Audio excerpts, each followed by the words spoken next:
What hair looks like after slavery. Transatlantic slave trade. The transatlantic slave trade by the European changes everything for Central and West Africans. Let's briefly talk about the transatlantic slave trade. The Portuguese and later the English, the French, and the Dutch got involved in enslaving Africans in large parts of West Africa, the Gulf Coast of Guyana, and the Congo River Basin, were significant areas of human exports to the Americas, mostly to sugar plantations in the Caribbean. By the late 17th century, the so-called triangle trade developed. European ships loaded with guns, textiles, tobacco, and manufacturing goods sailed to Africa slave ports and traded those goods for captives. European slave traders then took those Africans to the New World where they were sold. With that money, the European purchased staples such as sugar, tobacco, rum, and coffee, then sold for enormous profits back in Europe. The profits was often reinvested in other goods to be traded for captives back in Africa and so on. If you want more in-depth information on the transatlantic slave trade, I recommend you read Hugh Thomas' book titled The Slave Trade, The Story of the Atlantic Slave Trade 1440 through 1870. This is a thick book, roughly 912 pages, and worth sacrificing some of your time to read. The book is almost the same price as a supersized combo from a fast food restaurant, destroying the image of African hair. Europeans who had traded and communicated with Africans knew the complexity and the significance of black hair. They were often struck by the various hairstyles that they saw within each community. In an effort to dehumanize and break the African spirit, Europeans shaved the heads of enslaved Africans upon arrival to the Americas. This was not merely a random act, but a symbolic removal of African culture.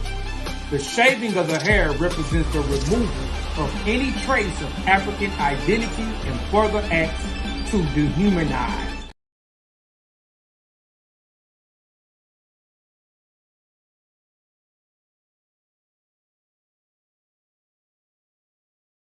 Claim your Africanness. I'm telling you, when you claim your Africanness, you're going to get your mind back. And you're going to get your intelligence back. I'll guarantee you. Education. And when they take responsibility in terms of their own Africanness and their own identity, when they don't spend all of their lives trying to escape from their Africanness, when they don't believe that to be called African is a curse. You see, when they don't run from their Africanness, but they run to it, and they embrace it, and they become a part of it. Let's see what happens to their learning when they decide and say out loud that I'm black and I'm proud, and that I'm African and I'm proud. And if individuals, society exists outside African people, that is logically impossible. And it's a stupidity that's perpetrated on the populations of our people, and often leads to serious misunderstanding, both of ourselves and of our situation.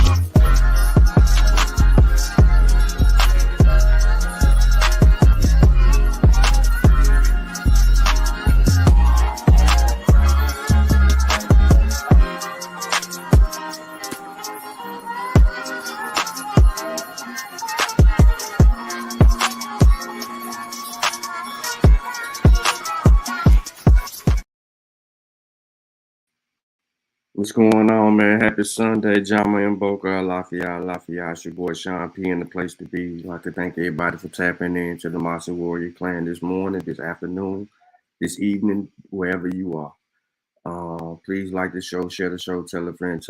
We're live. We're about to get it in.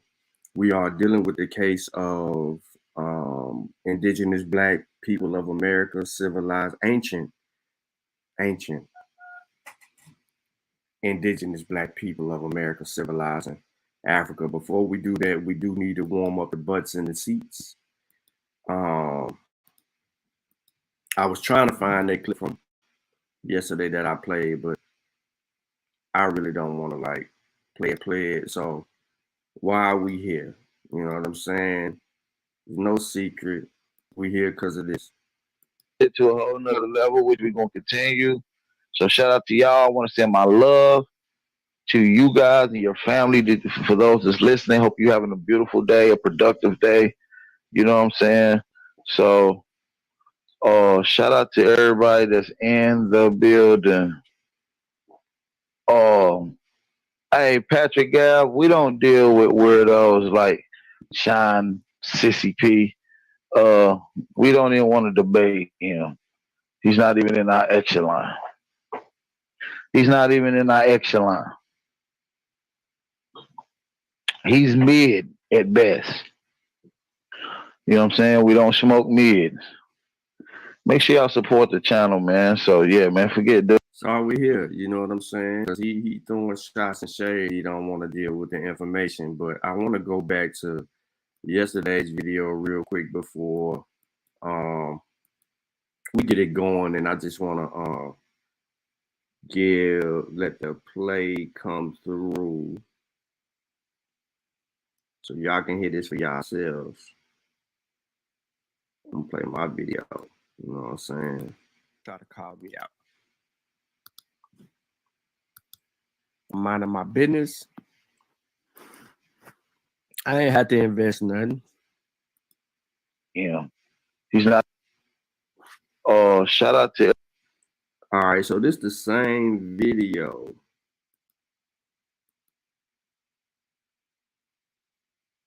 Hold on, y'all. I gotta find the spot.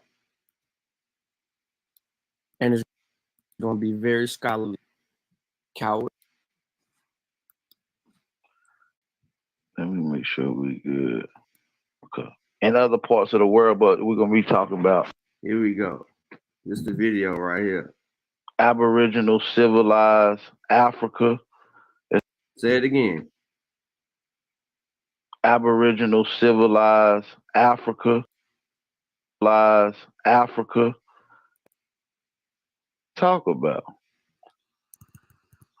And so it's a few things. Everybody that's in the building though, but we looking light on the lights though. You know, we got a lot to talk about today.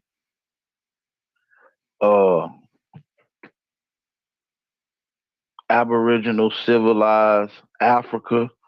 And so it's a few things we got to talk about. And so it's a few things we got. Everybody that's in the building though, but we looking light on the lights though. You know, we got a lot to talk about today.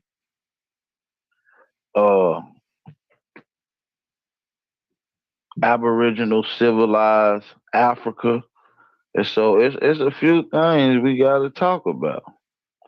How many of you guys knew that the ancient Aboriginal Indigenous peoples of America civilized Africa and other parts of the world? But we're going to be talking about Great Mother Africa today. Absolutely. And we are here to talk about Great Mother Africa today. Great Mother Africa today. So, on the screen, you see a source. And I'm going to bring it up. All my sources are in the description. We're talking about pastoralism in Africa. Okay? Since he made the claim that these indigenous, aboriginal, indigenous, black peoples of America, civilized Africa, I want to know, how did we get pastoralism then?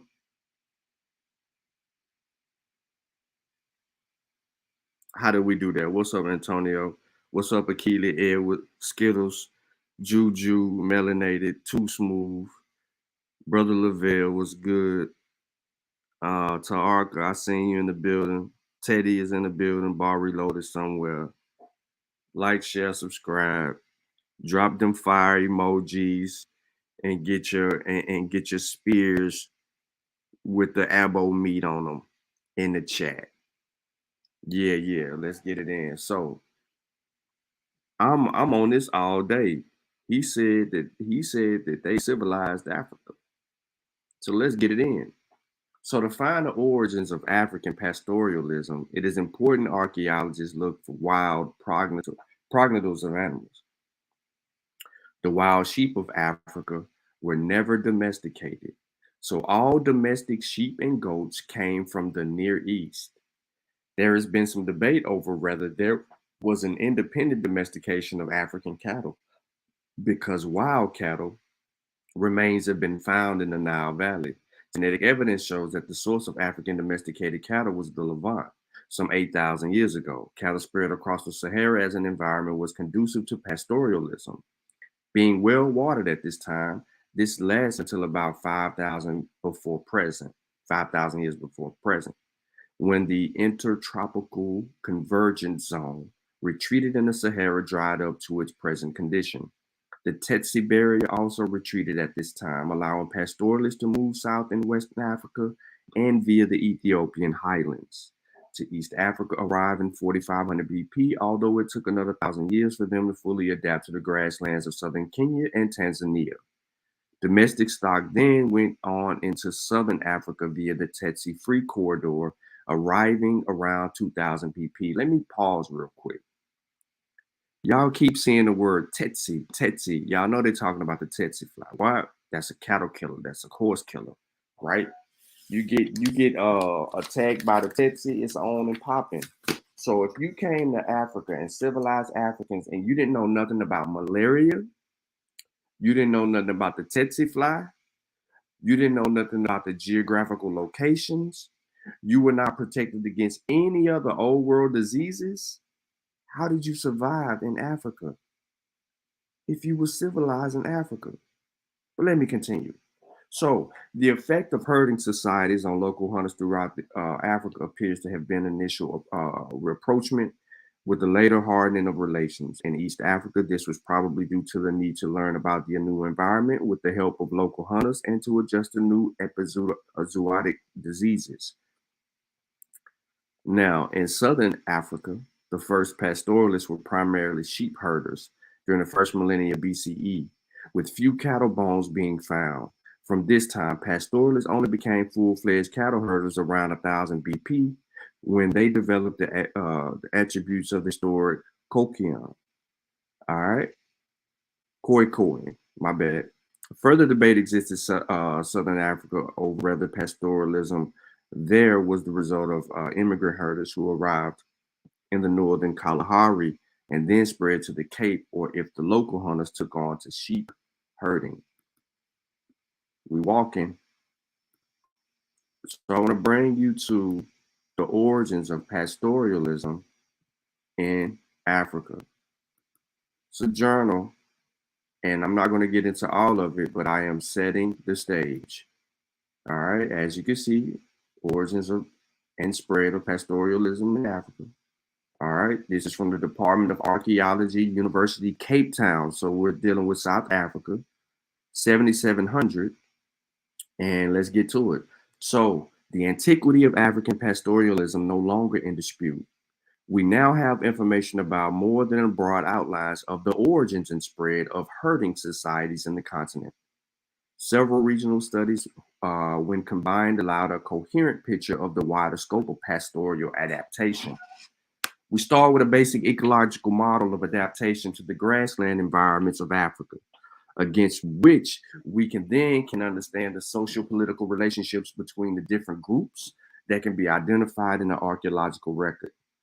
None of this means that we have worked out the whole picture. As will be seen in the ensuing narrative, fundamental theoretical disagreements remain, for example, about what constitutes a domesticated animal, or with respect to the problems of understanding the transition from hunting to food production. And these indicate the need for more data.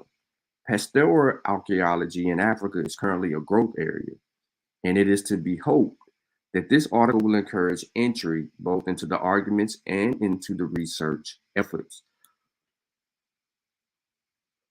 to fill in gaps of our knowledge. To understand earlier pastoralism in Africa, we must look at the precursors and estimate the degree which culture and environment influence early food production. Culture and environment. So, the environmental background states that evidence and widespread in the Sahara of fluctuating environmental conditions throughout the Holocene Such fluctuations is most apparent in diamite exposures found over a wide area in Mali, Niger, indicating standing water in the forms of lakes, considering periods, as well as high levels around Lake Chad, data sediment cores in Sebekha Mela, Algeria, and the Magno Plateau. In the Arid Mountains, Niger, and the release of sub-Mediterranean flora. And as of the olive and the cypress trees is still to be found in the Teneri, Niger, we find evidence from charred wood of the savanna vegetation, 400 kilometers north of its distribution 7,000 years ago. Keep that date in mind, 7,000 years ago. Also, we have archaeological data backed up with the evidence of considerably ameliorated environment in the past. There's rock engravings and paintings, as well as cultural debris are found in the area less than 20 millimeters annual rainfall today. This rock art shows giraffes, hartebeest, ostrich, etc., all in which, though dry area adapted, need vegetation to survive, even if water is not available. Cattle paintings indicate that water had to exist at least seasonally. The Tassili Hajir, which is southeastern Algeria, or Jebel Yunus, which is Egypt and the Sudan and Libya, where they meet, where many of these paintings ought to be found, are presently stark desert environments. So, I ain't gonna get y'all, read y'all to death with this right here because it's dope. It's a dope article, but it provides a lot of information that goes over people's heads. So, real quick, I'm gonna highlight some things and then I'm gonna move forward. So, the first thing I want to highlight here is during the wet phase between 10,000 to 8,000 BP before present, which affected all North and East Africa. They find cultural and economic remains of people who lived around lakes, rivers, exploited aquatic resources. This would appear to have been a period of experimentation, and as the equipment used differed markedly from what had preceded. They got bone tools, harpoons, all kind of things like that along the Nile that's allowing them to be able to illustrate the technology and bring forth this information. So this was an early expression also to be found in the western desert southern of Egypt. We have large bovid bones identified as cattle have been found with this material. Moving forward, domestication of cattle here has a date of 9,500 years before present. Would be earlier than anything found in the Near East. So remember, the first article that I just read to you in a summary stated that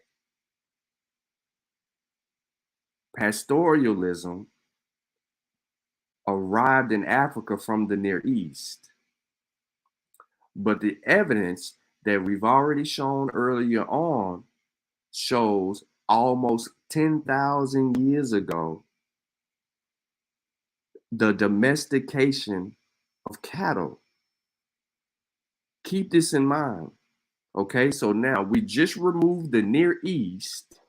We're back in Africa. We are in a centered location, and we do know that we got cattle domestication going on way before they do in the Near East. This is the earliest instance of that.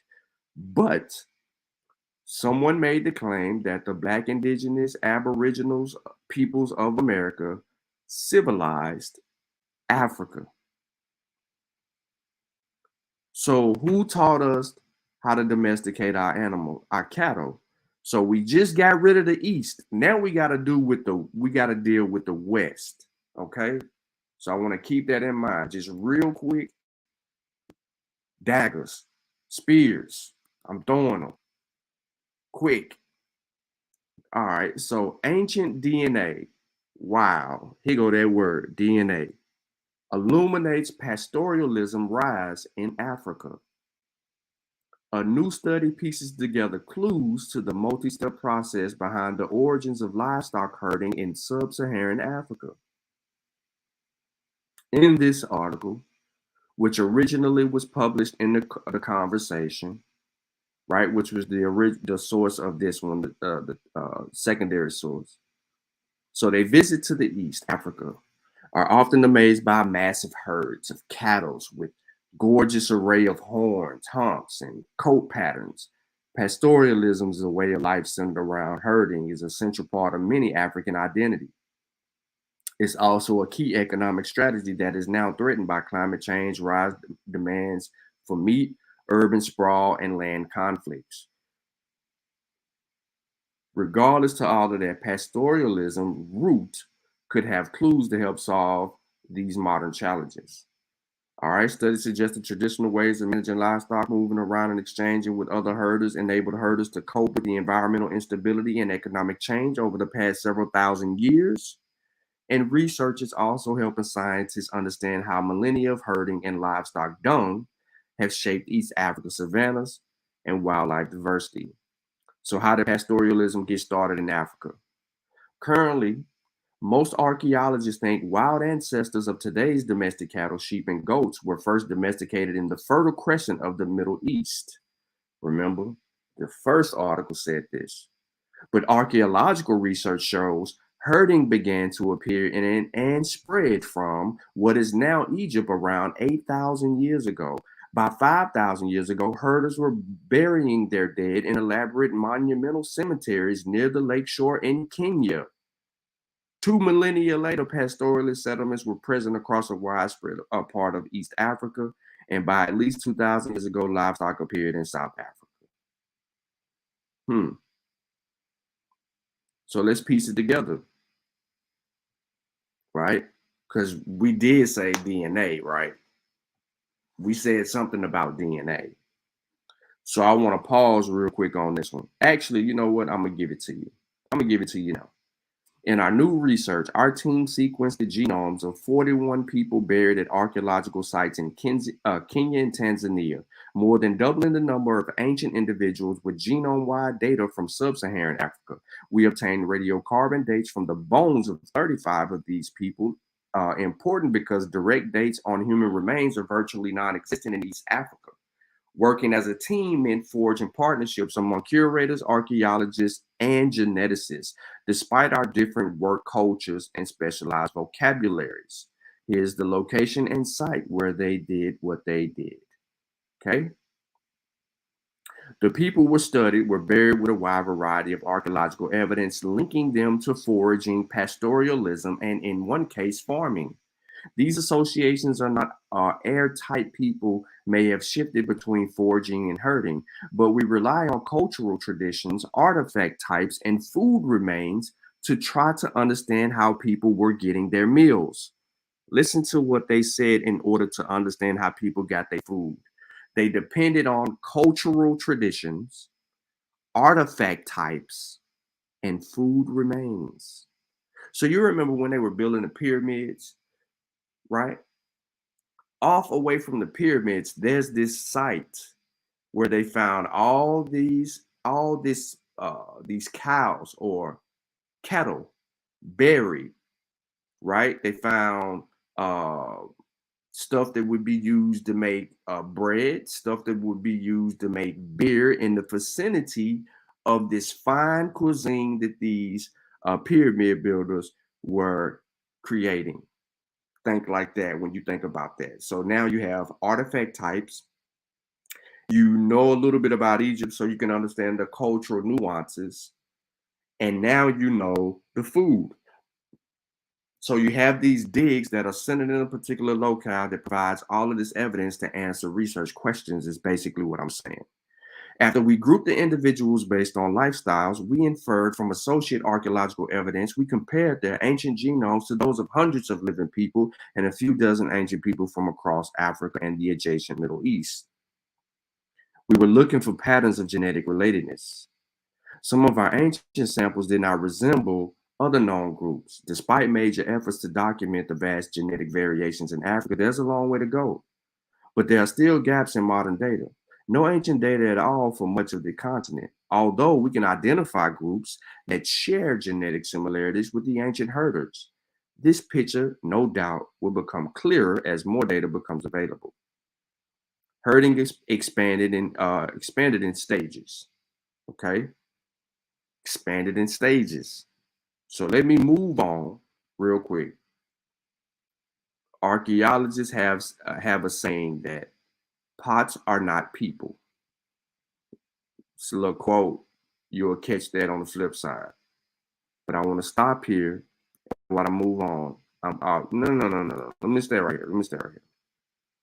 I want to get to this other shit so bad. It's pathetic. After this occurred, it appears that ancient herders genetically kept to themselves.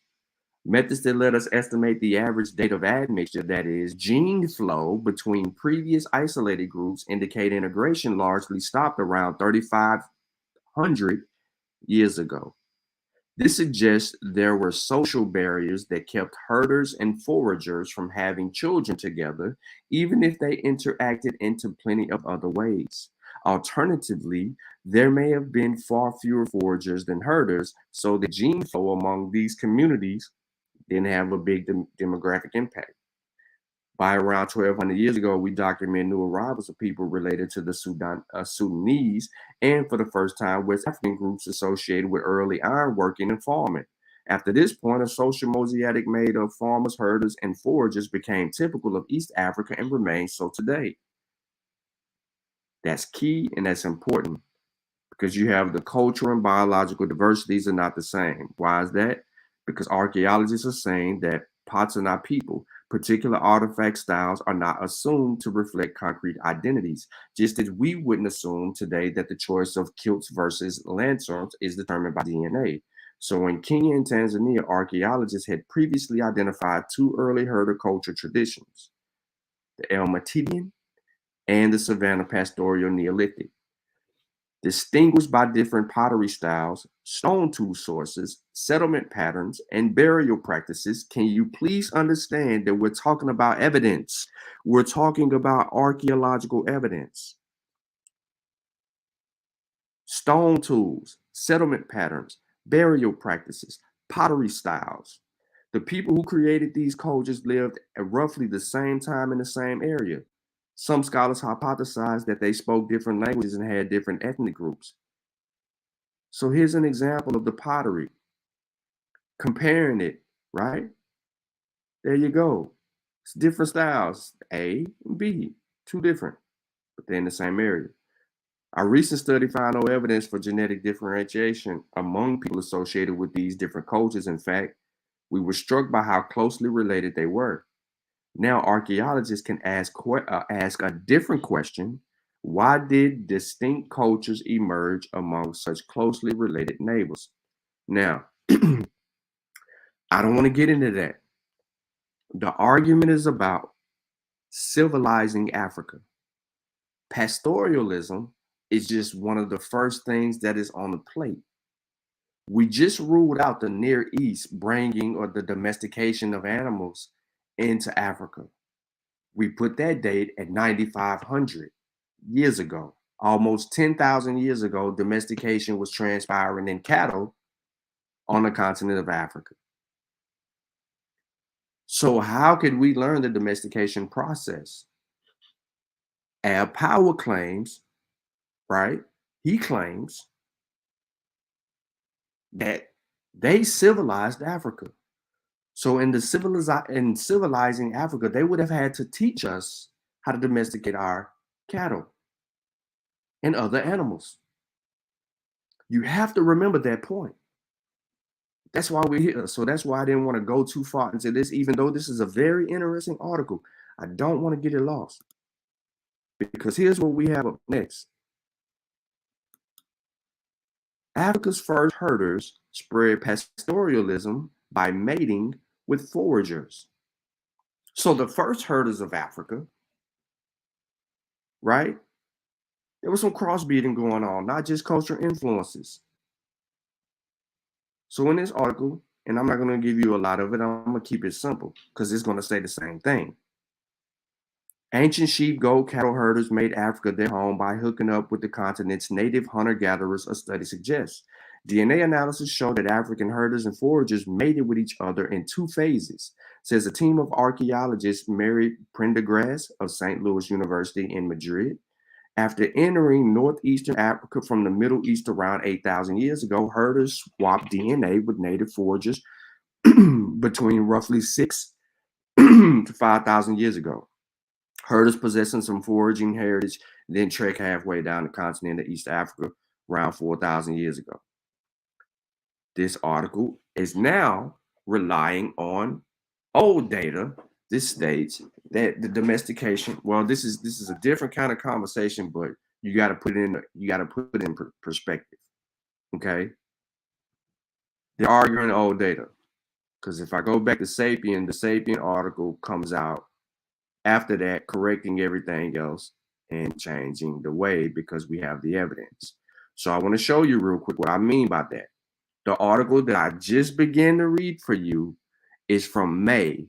This article is June, same year. Look at the person whose name is on the article, the same person that was in the May article. I'm going to show you again, ladies and gentlemen.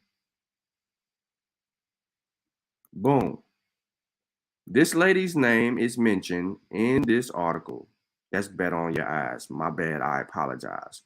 But this article was written by Bruce Bauer, May 30th, 2019, 2 p.m. The Sapien article updates the following month, days later, weeks. It's June 19th. So a few weeks later, and corrects what was recently published here. Okay? Now, this article even refers to Pendergrass's work regarding the 41 individuals and the remains. All right? But remember, our problem ain't the East. Our problem is some people who supposed to be some Negroes, some ancient Indigenous Black Aboriginal people of the Americas coming into Africa and civilizing us and teaching us one of the main things that I wanted to discuss today, pastoralism.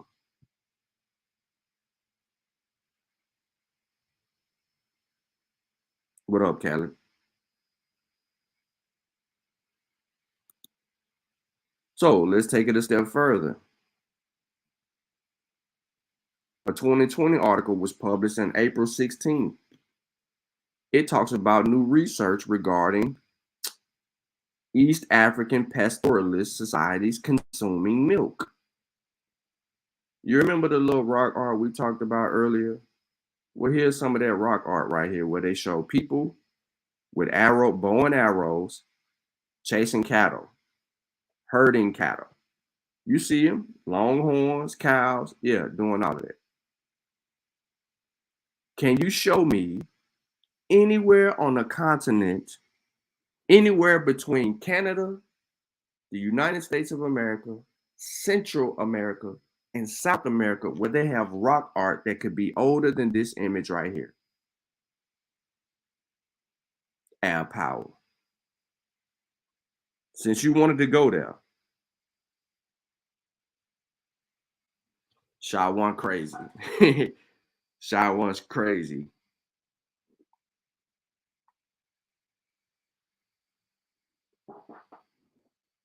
Anyway, the development of pastoralism is known to have transformed human diets and societies in grasslands worldwide. Cattle herding has been and still is dominated a way of life across the vast East African grasslands for thousands of years. Remember, I gave you the Sapiens article that gives you the evidence of almost 10,000 years ago, the domestication of the cattle. Let's move on. So what I'm trying to say to you is this. For those of you who are just now joining us, if Al Powell says that they civilized Africans, Al Powell has to prove that these Black Aboriginal Indigenous people of the America came to Africa more than 10,000 years ago, or around 10,000 years ago, to teach them how to domesticate cattle. If y'all ain't caught nothing that I was throwing at y'all, he has to first show that there was Negroes here on here in the United States of America. That this whole continent, that this whole place was populated by black people. He has to show that. Secondly, he has to show these people traveling 10,000 years ago to teach us how to domesticate cattle. You see how difficult this is becoming?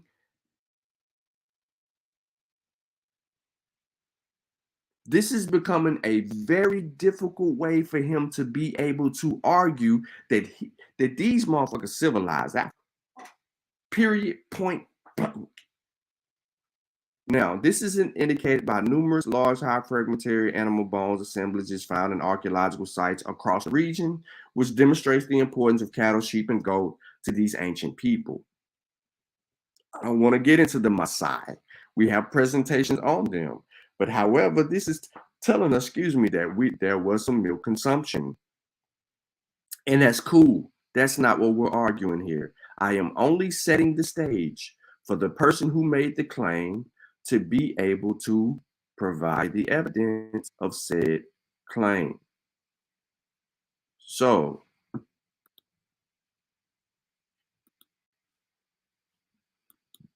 back to the video. Let me make sure y'all can hear this.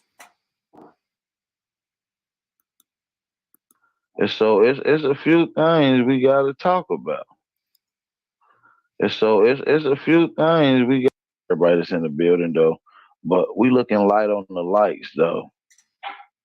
You know, we got a lot to talk about today.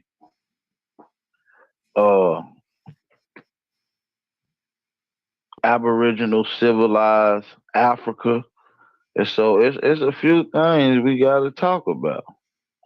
How many of you guys knew that the ancient Aboriginal Indigenous peoples of America civilized Africa and other parts of the world? But we're going to be talking about Great Mother Africa today. How many of you guys knew that? Okay. And so it's a few things we got to talk about. How many of you guys knew that the ancient Aboriginal Indigenous peoples of America civilized Africa? The ancient Aboriginal Indigenous people of America civilized Africa. Well, first thing first. All right. So again, the domestication of cattle 10,000 years ago, showing a level of pastoralism that existed 10,000 years ago, right? Snatched away from the Near East. That's not a problem for us. Whoever made that claim, we refuted them. He says that these people came and civilized us.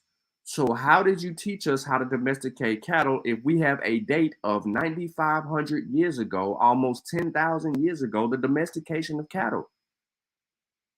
How did you show us? What 10,000-year-old ship, canoe, or whatever the hell you got, migration do you have into Africa from the Americas?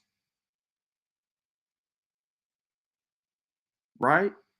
Now show me rock art, the domestication of cattle,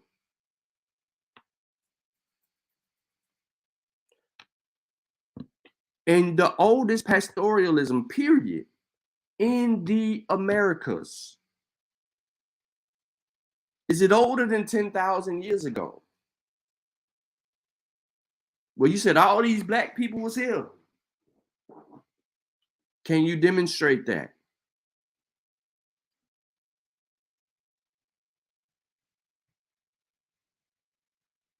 I'm waiting.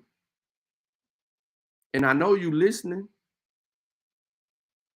You ain't gonna comment, but I know you listening.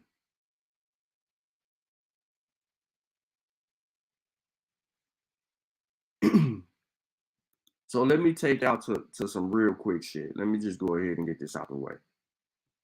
Pastoralism in North and Central America after the Spanish era, as indigenous people gained access to European remnants or migrants from the old world, settled and began to farm.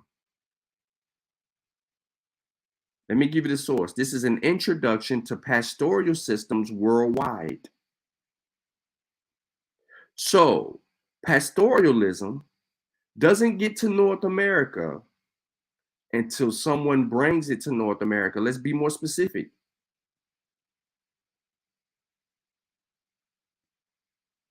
Pastoralism, the use of, let me skip that. We know what it is.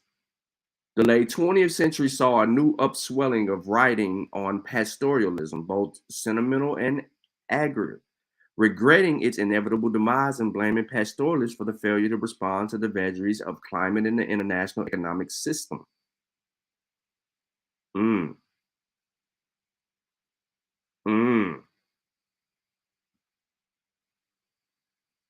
So without boring y'all, we know for a fact pastoralism evolved as a response to two factors.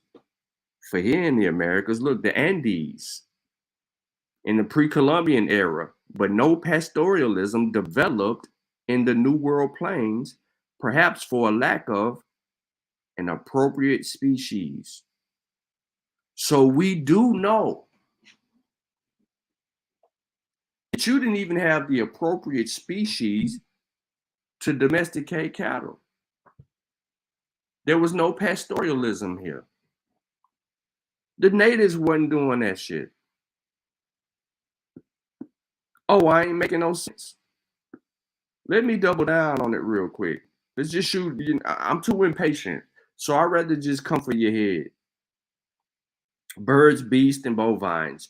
3 cases of pastoralism and wildlife in the United States of America. Pastoralism in the U.S. began coincidentally with the initiation of profound ecological change resulting from colonization in the 16th century.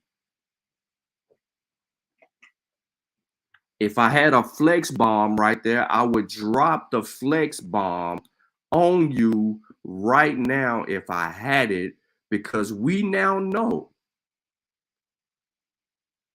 that pastoralism didn't exist until the 16th century in the United States of America, what we know as North America today. Hold up!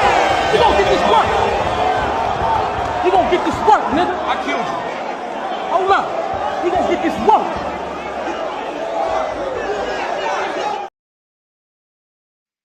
Relationships between pastoralism, wildlife conservation in 3 different contexts of land tenure, environmental legacy, and geography are examined. So this article deals with the examination of such.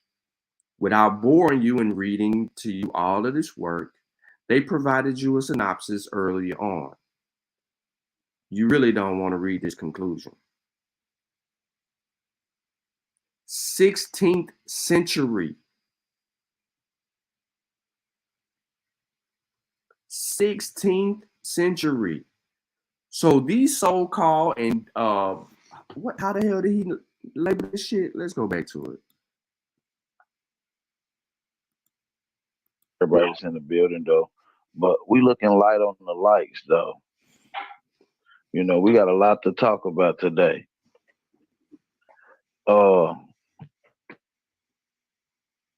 Aboriginal civilized Africa. And so it's a few things we got to talk about.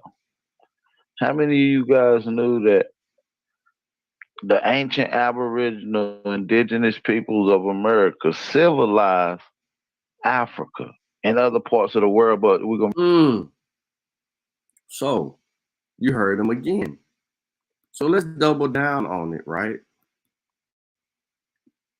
Let's double down on it. The origins of Navajo pastoralism, because they're one of the first people to be able to do that. I'm telling you, I'm going directly for your necks.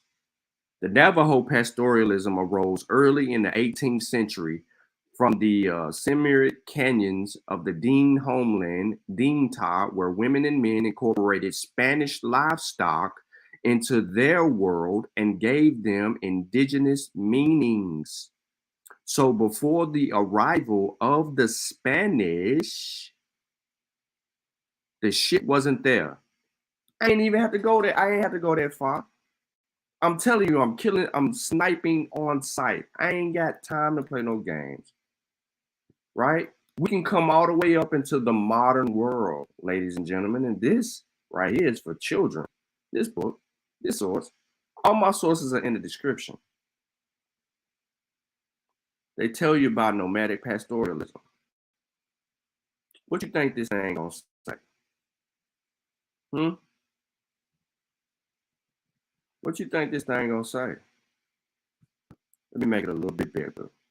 Just a little bit bigger. Do y'all know who, do you know where in the hills of the Gujars is? Do you know what this is? The Gujar area? Anybody? You can look that up if you would like to.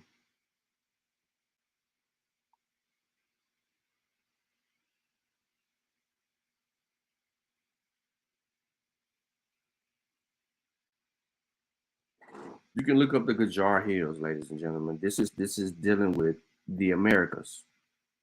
Okay? Look.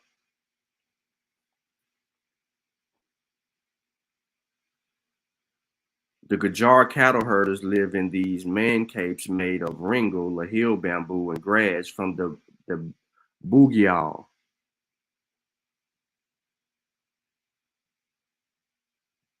Look, there go the cattle. Them people still there today. These people are still here today. Look at these people. Do these people look like black people?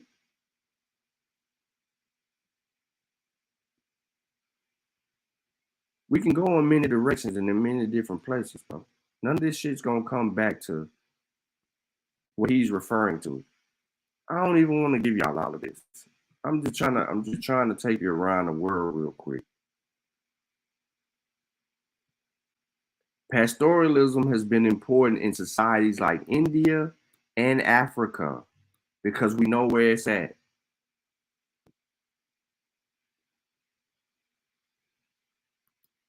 So when you start talking about you civilizing Africa, bro, you got to come with the come on. You got to come with the come on, man, because we're not playing these games with you no more. I told you, every time you do a live, you open your mouth, it's up. It's up. It's up. Scholars over the years have attempted to explain the origins of Navajos and their pastoral life, producing a largely speculative narrative that, through repetition, has resounded as truth. Some have offered suggested or even inspired interpretations of events, but their evidence has been shadowy at best. Those seeking to substantiate even the existence of the Dean before the 18th century have faced formidable challenges, and traces of early pastoralism has proved elusive.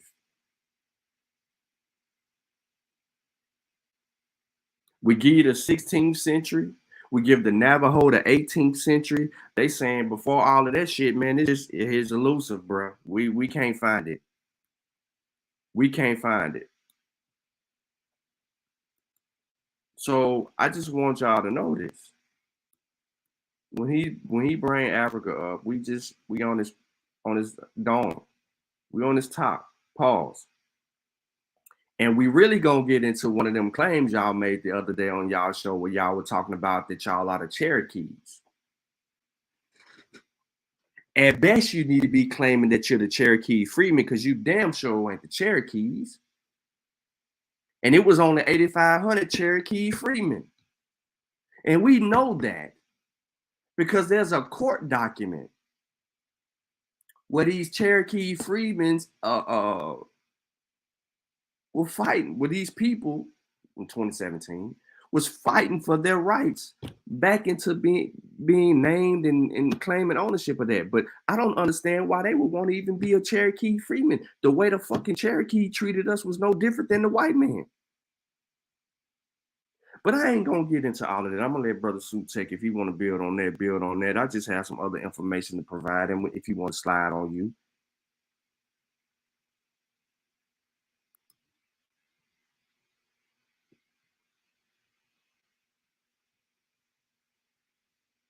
And it is what it is. Let me check this chat out real quick. Yeah, Gajar, I just was throwing something out there. Africulture concept says this. West Africans were a little more advanced than indigenous peoples. It's a fact. Then he comes behind me and says the Cherokees enslaved their ass, and if they claimed freedmen, they were African slaves. Dagger, exactly. Exactly. They have to claim freedmen because they can't do that. Yes, India. Gujar, India. Akili. I brought that up because those are the two areas where this pastoralism has early inception. In Africa and in India, Gujar area. There's no early inception in the Americas. That was my point of the last one. It's nice little literature if you want to read about it. But other than that, you know what I mean? I have to show across the board how things are going.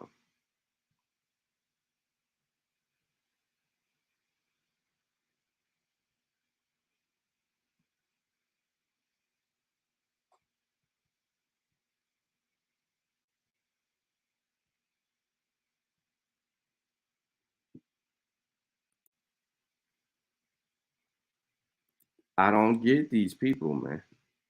The research guy on the clock.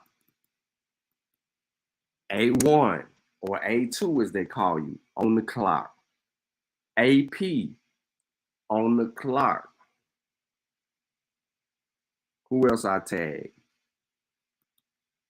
Y'all boys on the clock. Y'all boys is on the clock, bro.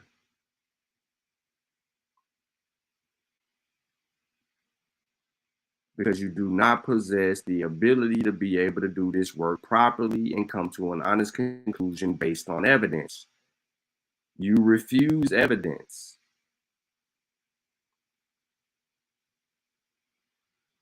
You refuse DNA. You don't know what you just like to sit back, smoke your little marijuana, and talk stupid. I thought when people got high, they got smart. This motherfucker didn't, he ain't smart or none of that. I left this in here for people who wanna get into it.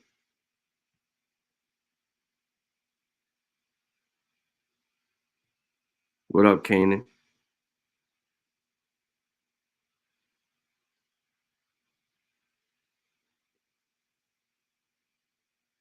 What up, Ed Freeman?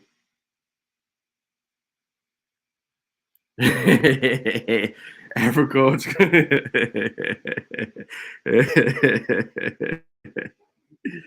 Man, I swear I thought they got smart. I thought they got high, got smart, bro. I apologize. This is he wrote a whole book. This is some of his book. It's like chapter 2. But he wrote Michael Bowlig, he and others. They edited a book on pastoralism in Africa. And it has a lot of information in it, but they want $179 for the book. It ain't worth it.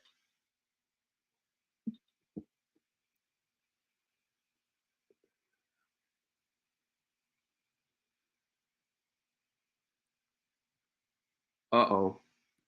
So again, I need and if y'all are ever in those chats, yes, Africulture concepts.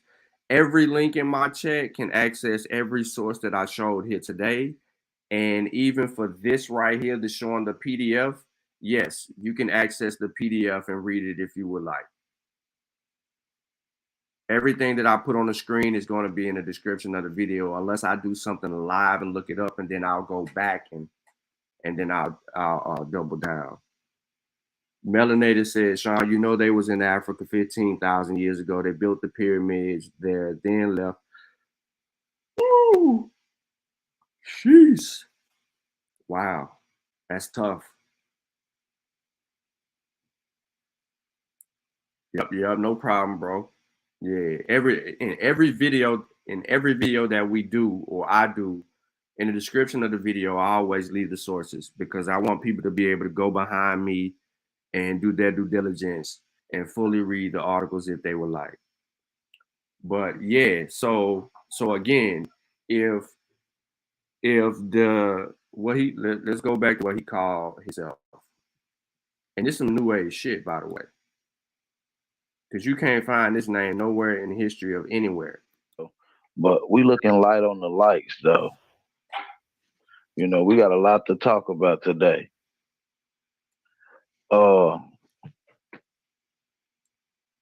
Aboriginal civilized Africa. And so it's a few things we got to talk about. And so it's a few things we got. Everybody that's in the building, though. But we looking light on the lights, though. You know, we got a lot to talk about today.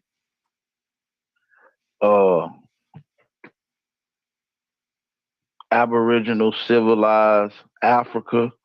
And so it's a few things we got to talk about. How many of you guys knew that the ancient Aboriginal Indigenous peoples of America civilized Africa and other parts of the world? But we're going to be talking about Great Mother Africa today.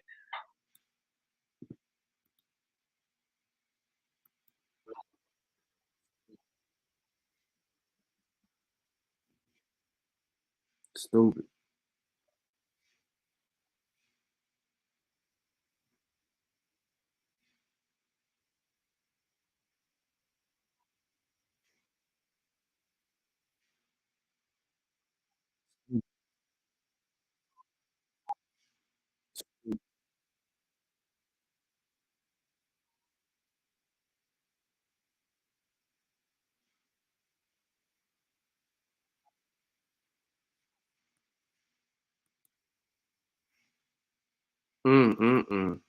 This is sad. I'm playing another video. Y'all can't hear it.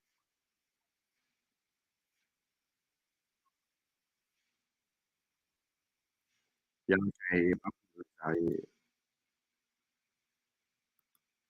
But man, this is bad. This is bad business all the way around the board. All the way around the board, y'all.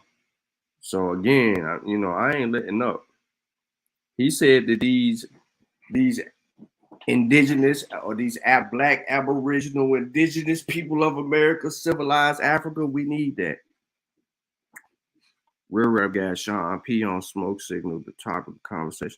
Huh?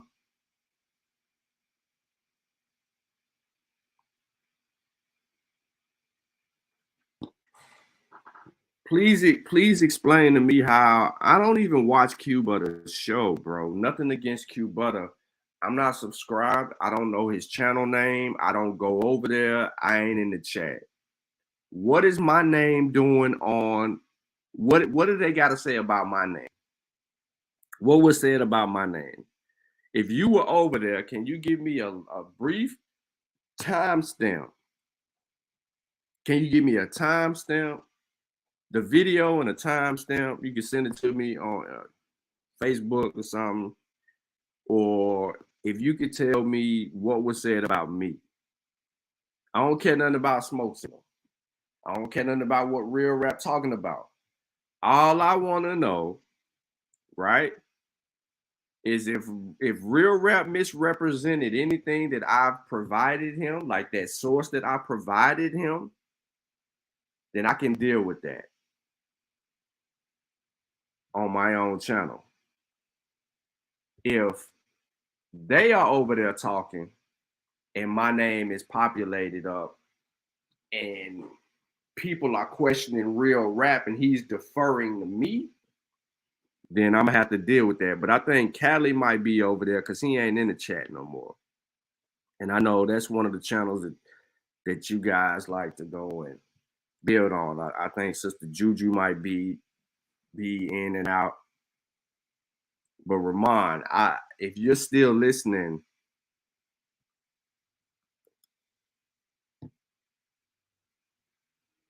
I don't know what's up.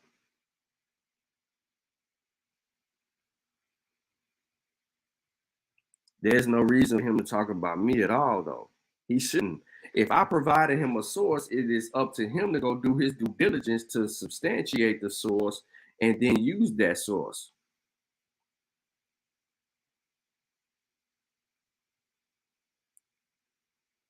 Juju, what'd he say? You know what he said? Or if Q Butter said, I don't think Q Butter gonna say anything negative. You know what I mean?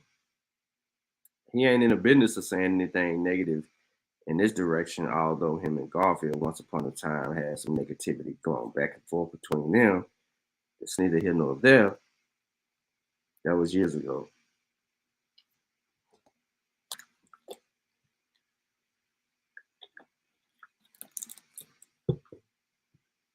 But what I gotta do with it, why my name come up? I'm right here, I'm live on my own show.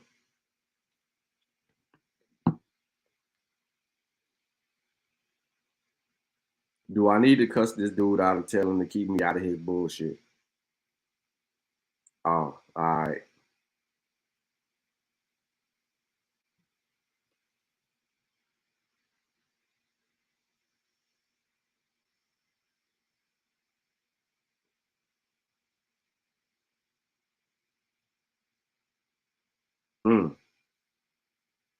Nobody know nothing?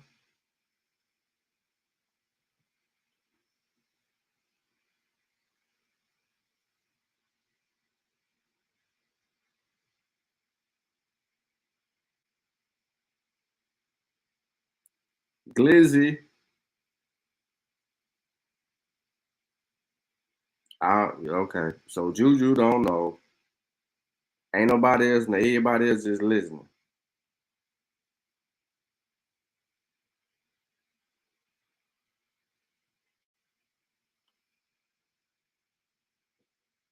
All right, hold on 1 second, y'all. I think I got something. Yeah, Sean, tell me to keep your name out of his mouth. I got something for y'all. Hold up.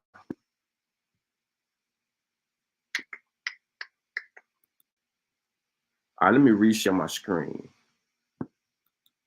I want to show you. I don't care nothing about no more. I want to show y'all something. Here lies the problem. Watch, when I go to this live, when I go to live, I want to show y'all something. You see this right here? This is my first time clicking on it. I'm gonna mute it. I'm gonna pause it real quick. I'm gonna make this large screen. Jaguar Old Mac, Old World, Florida. Aboriginal culture, astrology, and whatever the hell that's that they didn't try to name this shit. They didn't got the white boy on the panel with them.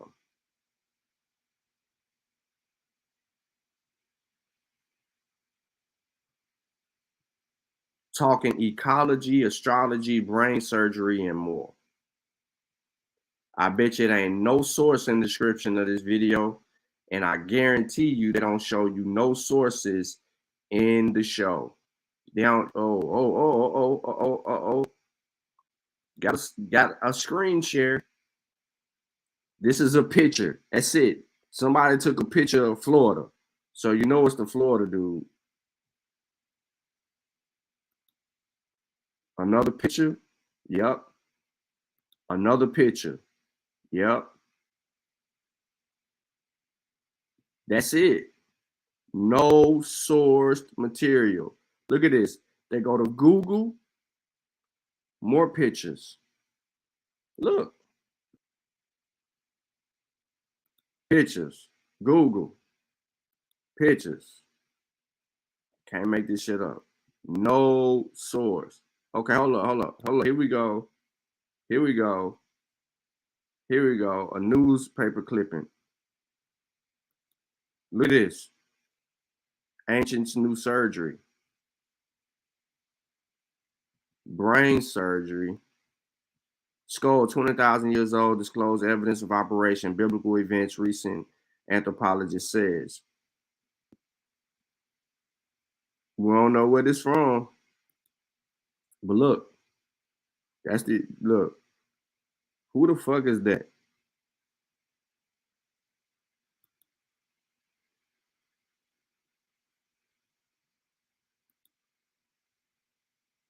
Ain't number pictures. And that's how it operate.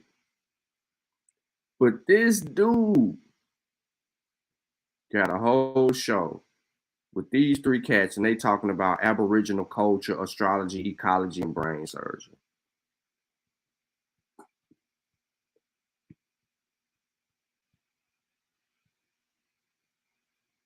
This shit is crazy.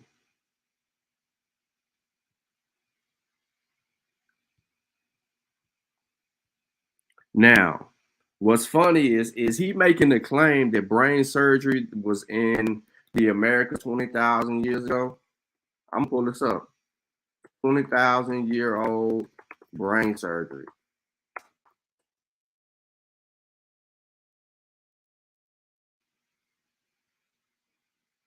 Do y'all think that there's brain surgery 20,000 years ago? Let me share my screen. Look at the search results from Google. Bronze Age tomb reveals one man's ancient brain surgery 3,000 years ago. Archaeologists unearthed the skull of an unlucky 5,000-year-old person. This man underwent brain surgery 3,500 years ago. Unusual. 20,000-year-old human skull shows diversity. Skull of a medieval woman showing evidence of brain surgery. Look at the source, y'all. Look at the source. Now, let's see if they provide us any other evidence. Nope, they don't. So who did they rely on? According to Live Science, to find surprise researchers. But when you click on this, I'm supposed to be able to go to Live Science. Let's see where this takes us. Let's see what Live Science says. This was published in 2015. Do you think that this gold piece that they're showing right here is from 20,000 years ago? So here you go. A partial human skull found at a site of Kenya suggests early humans living in Africa were incredibly diverse. The 22,000-year-old skull is not a new species and is clearly that of an anatomical modern human, but it is markedly different from similar finds in Africa and Europe from the same time the researcher says. So we have an idea, right? This shit ain't got nothing to do with brain surgery. This is talking about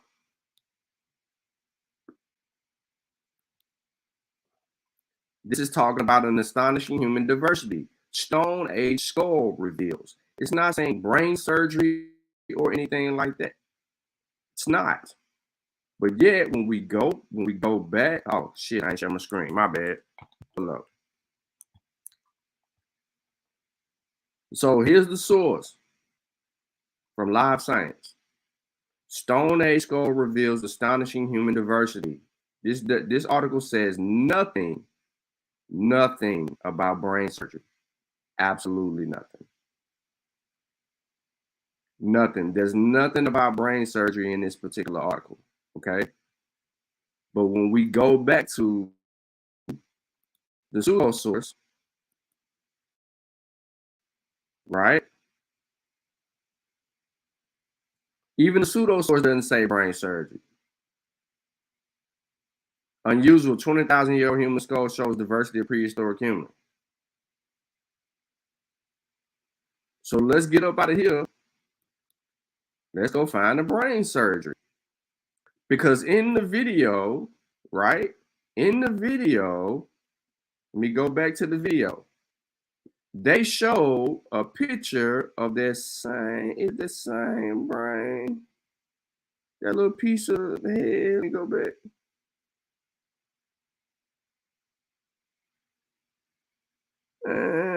Am I making it up? I don't want to lie on them. I don't want to lie on them.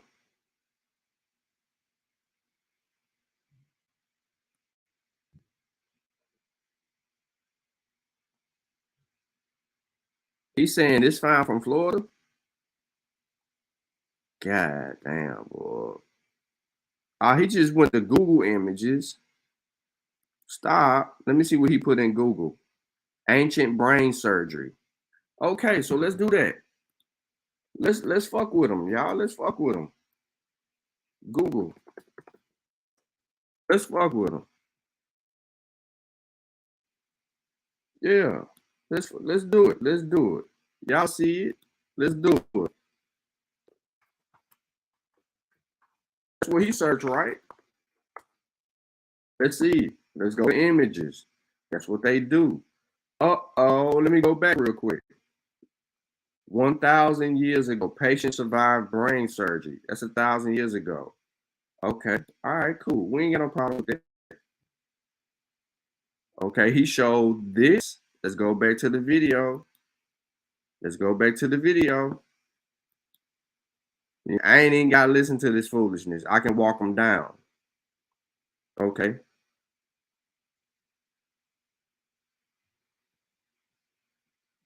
Well, yeah, hold up. What that shit said 20,000 years ago, that article. Because that's what he pulled up. He pulled up a little article that said 20,000 years ago. We're going to get to that. And put it on the screen. Ancient skull recovered in Mexico with a 20,000. There you go. Right here. Ancient new surgery. Now I got to find this. Southampton, England. September 1. Ancient new surgery.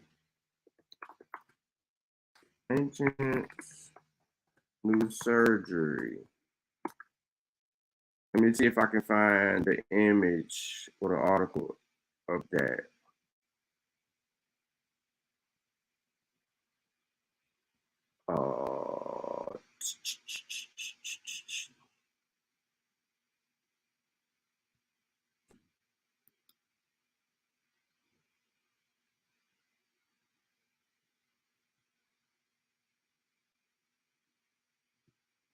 Oh, hold on. I can't find none in that search. So let's just go back to right here where he at. He clicked on this image.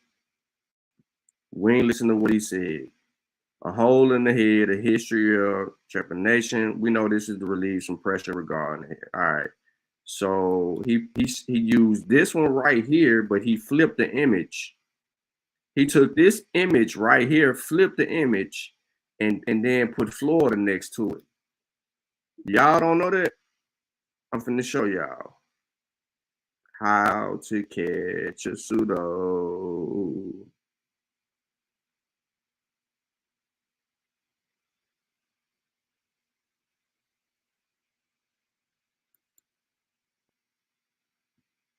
Here go the image.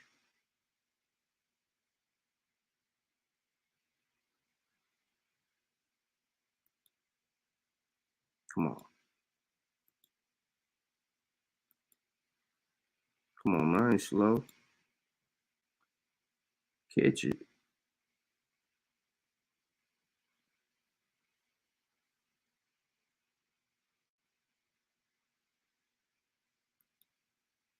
Boom. See the image? See it right here. Look at the image. He takes this, uses an arrow pointed to Florida. This is the same image, ladies and gentlemen. Same image. If I take this image and flip it, save it to my computer and flip it, it's the same thing. This is an Inca skull.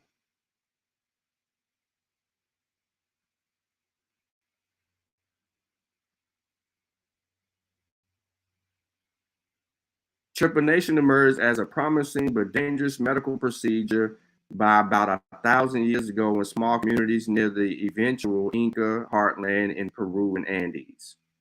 That's not a problem for us. What is a problem for us, let me show it on the screen, just to let you know this is the same image. Look at it. Look at it.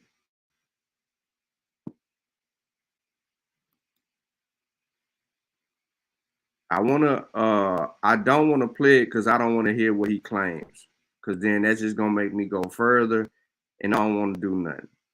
But what I do want to do is I want to find this. So Control Command F. No, Control Option F. Control Option F.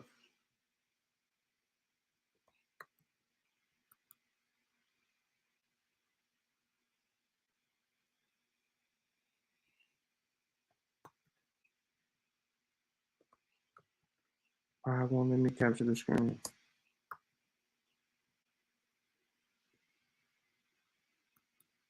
Stop.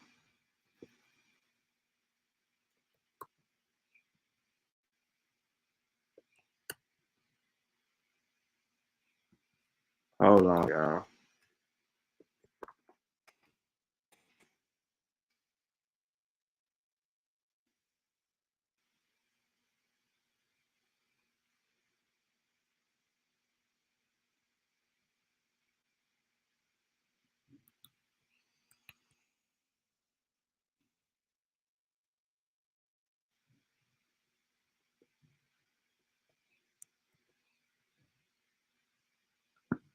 All right, let me see if I can do it right.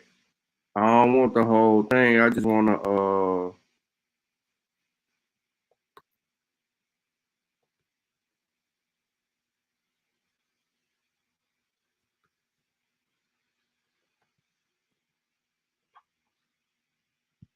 I'm trying to see if I can capture this.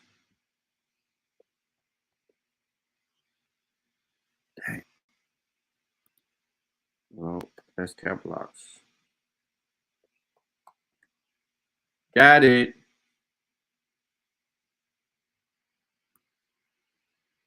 Hold on 1 second. We pull Google up. Google it live. Slide the panels to the side. Slide the panels to the side. Draw.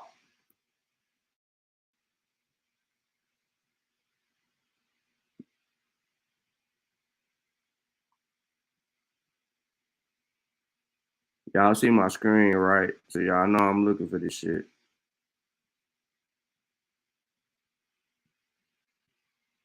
But I ain't get a direct hit because it can't make out the information that's on here.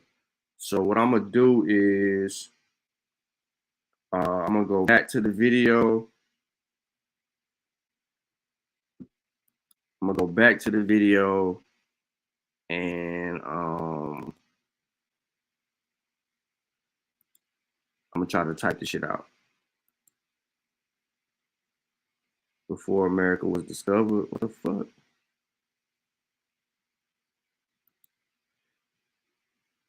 All right, ancient new surgery.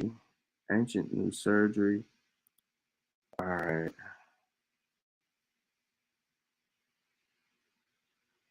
Google. All right, cool. Ancient new surgery. So 20,000 years old, discloses evidence of operation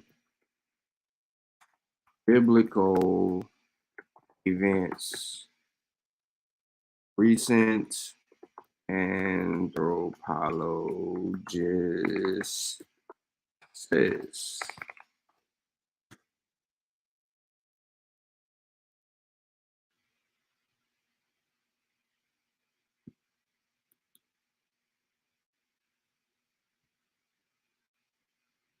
Let me show y'all what I got. So I'm looking at the images to see if that newspaper article will come up. Nothing. So now I'm gonna click through a couple of sources and see if I can find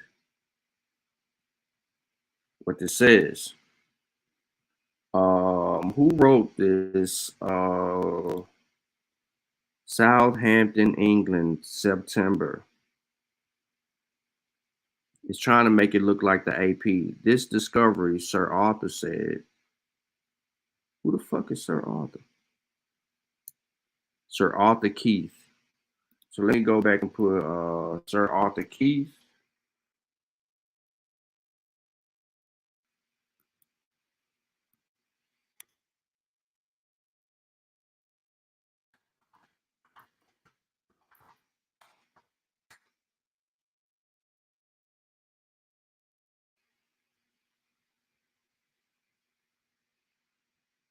Bro, it'd be fun if this shit in here. They keep showing the video. 20,000 years ain't showing up. So where did he get this clipping from?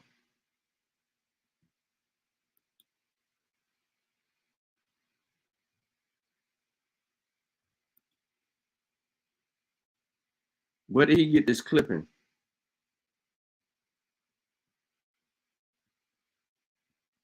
Where is this clipping from?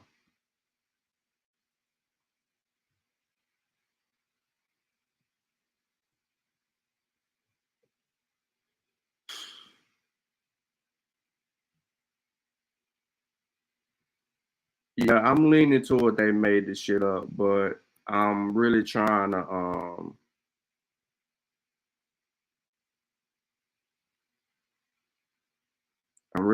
find it, the riddle of our civilization. There's gotta be it's gotta be somewhere.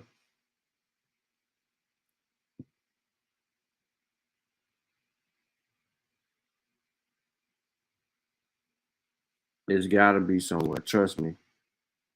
Ancients New Surgery. Southampton, England, September 1. Let me add to my thing.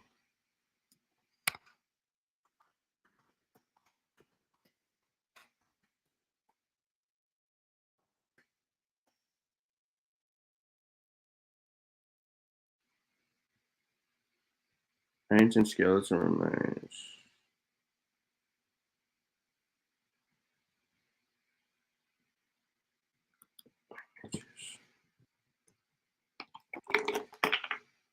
Is this in forbidden archaeology?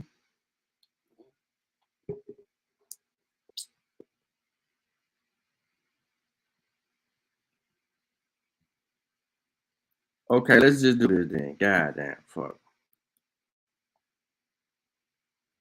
North America's oldest skull surgery dates to at least 3,000 years ago. So this whole article, the notion of 20,000 years, people knew some shit.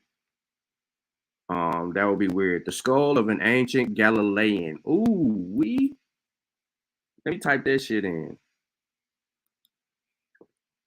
Look, this is a source right there from Science News. North America's oldest skull surgery dates to at least 3,000 years ago.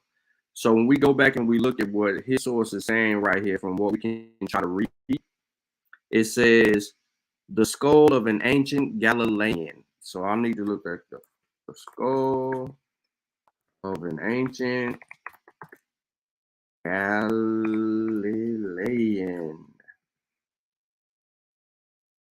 Skull of an ancient Galilean who lived. Where he lived from? Where he lived? Because this ain't in America. Capernaum.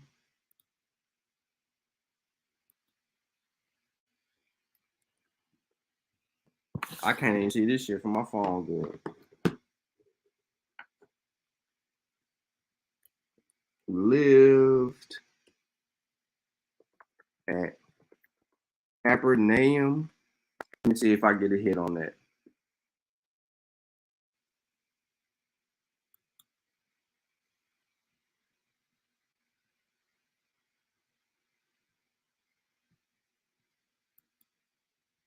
When I put that in, this is what I got. This says 55,000 years old. This doesn't say anything about surgery either. And the damn sure ain't talking about the same thing they talking about. So it shouldn't be that hard to find this this as a source, y'all. I ain't even gonna cap.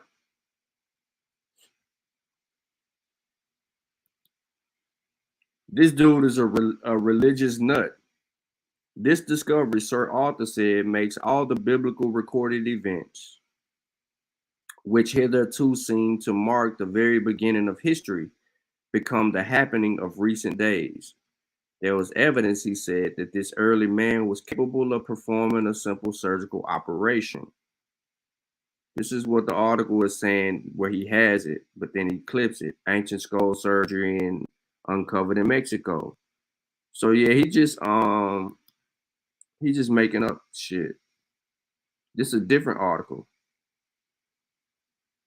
Yeah, see, he's got these clippings, and he's just, where you get these clippings from, bro?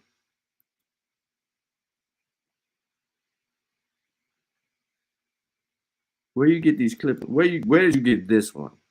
I don't care nothing about nothing else. Where did you get this one? Sir Arthur Keith, famous anthropologist. So let me look this nigga up.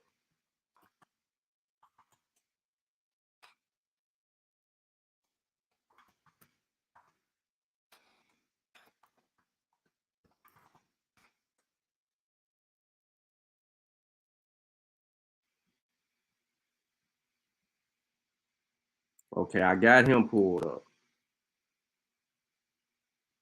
This is him. Okay. Now let's see.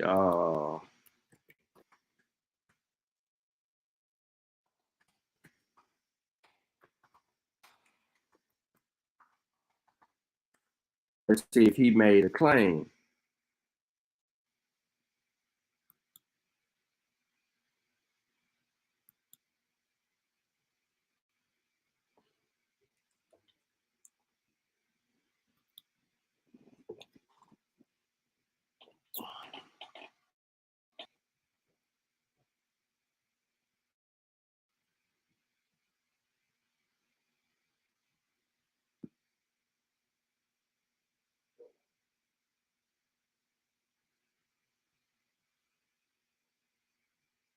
I'm quiet for a reason, y'all. Keith was a strong proponent of the Piltdown Man. Piltdown, scientific forgery written by anthropologist Frank Spearser after completing the research at Ian Langham. Explored the link between Keith and Charles Darwin and suggested it was Keith who prepared the fake specimens for Dawson. The fake specimens for Dawson's to plant. Philip Tobias details the history of investigation of the hoax, dismissing other theories and listing inconsistencies in Keith's statements and actions. Gone well. Ain't no brunch.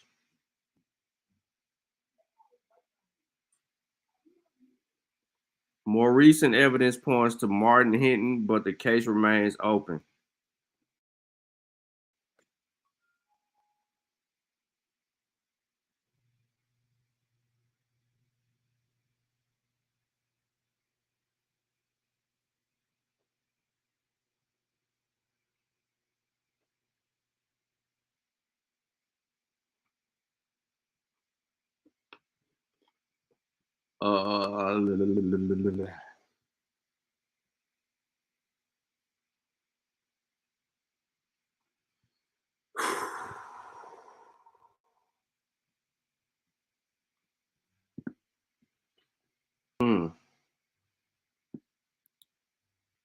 I can't catch up with this Florida dude. He fast.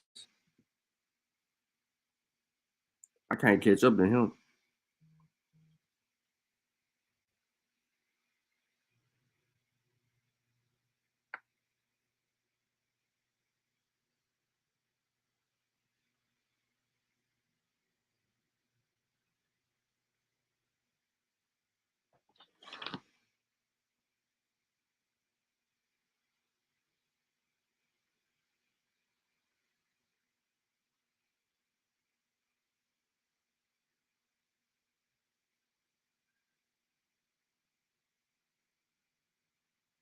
Hold on 1 second, y'all.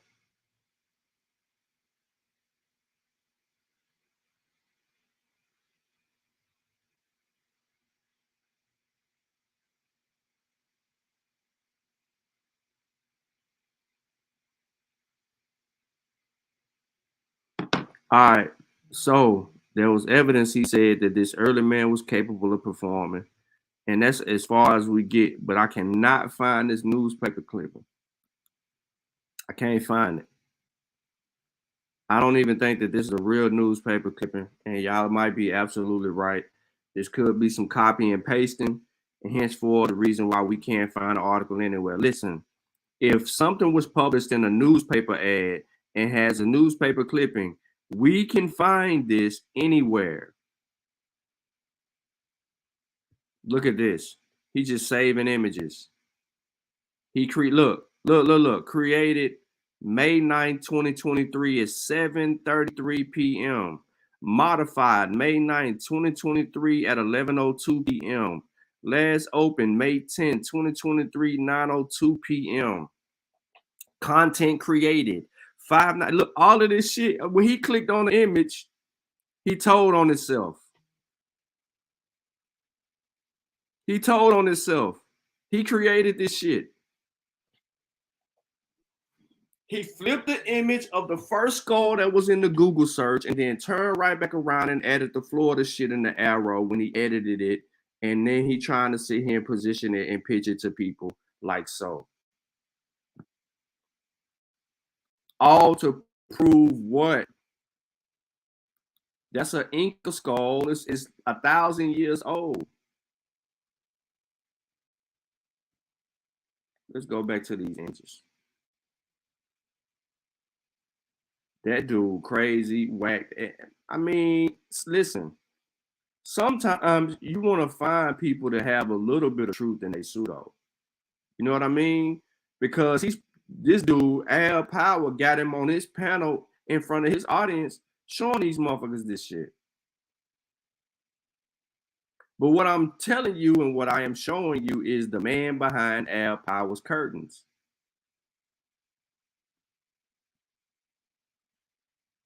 This is the beginning of their pseudoisms. This is definitely a cult, and this is all propagated by Eurocentric pseudoisms. And the dude is a religious nuthead.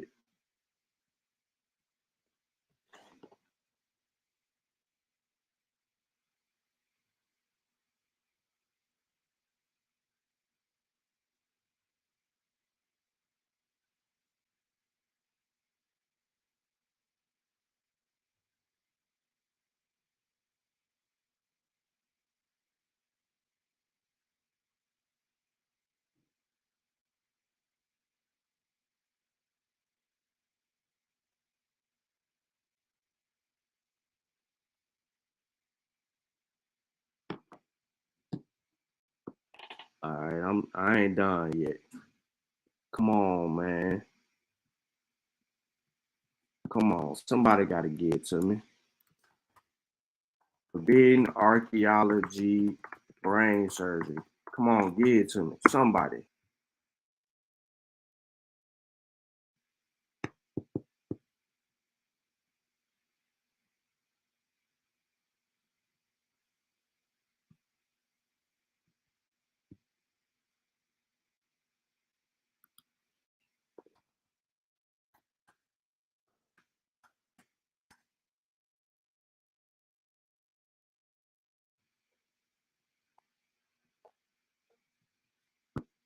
Somebody get it, bro. Just have some patience. I'm gonna find it.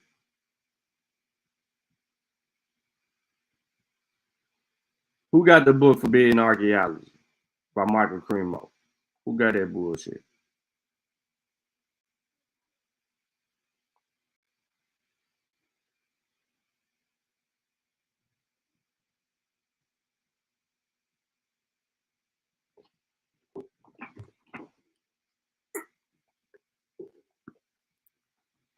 All these smart people in the chat, y'all telling me that y'all ain't got that book?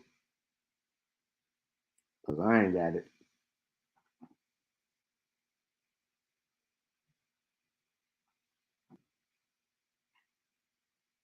One thing for sure, they didn't get it from a book, so definitely from Google. Facts. What up, Pure Black? Said I never heard of it. Okay, good. All right. But no, this is the depth that they go to try to argue, right? This is what they consider to be evidence. But I can't get past this shit right here. This the one. Let's see if we can find this ancient skull surgery uncovered in Mexico.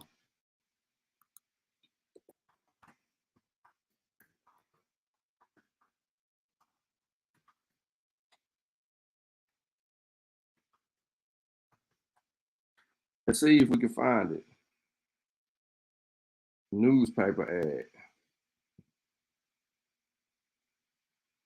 Bruh, listen.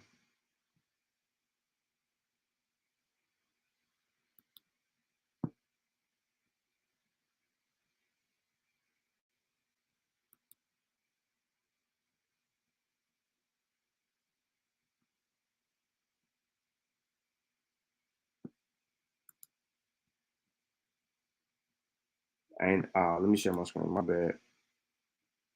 Nothing.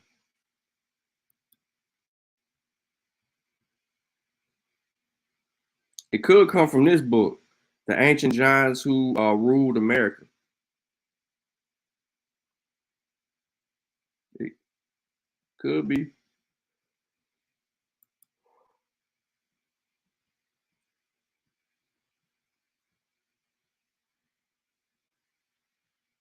You never know. Like, I mean,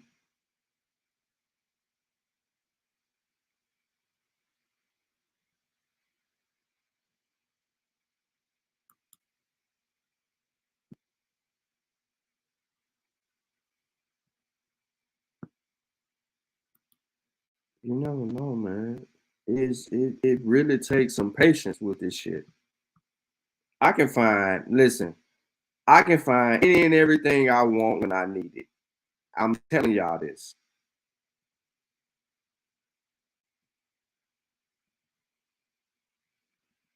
But there's no way that I can find pseudo. He got to be hella good with his whole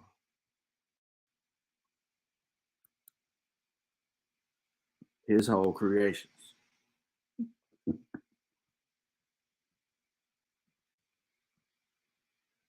He got a template for that shit. But this article here to refute anything that they can claim, because there ain't no damn 20,000-year-old brain surgery. We can get that out of there. And then dealing with ancient Mesoamerica, shit, the first brain surgery was 1,000 years ago. Now, did they try prior to that? Probably. Excuse me. We can't confirm. But that key word right here. Man, my bad. Hold on, I can go back to this real quick. I don't need that. I can go right here. Boom. Wiki. Look what they say. Because he's showing imagery, right? And we don't know what he's dating that shit as. But trepanation in Mesoamerica has been practiced by a number of pre-Columbian cultures in Mesoamerican region dating from at least mid-pre-classic era, 1500 BCE, and continuing up to the late post-classic of 1200 CE. But this ain't brain surgery, though. You know, as one would assume.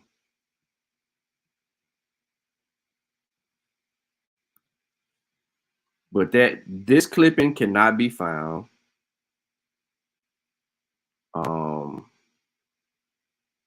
I'm so mad at Google Images. I just really thought that mug was gonna capture my image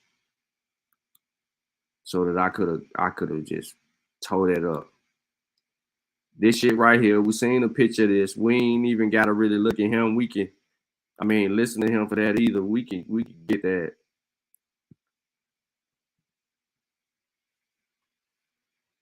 Let me put that back on the screen so I can show y'all what the fuck they were talking about.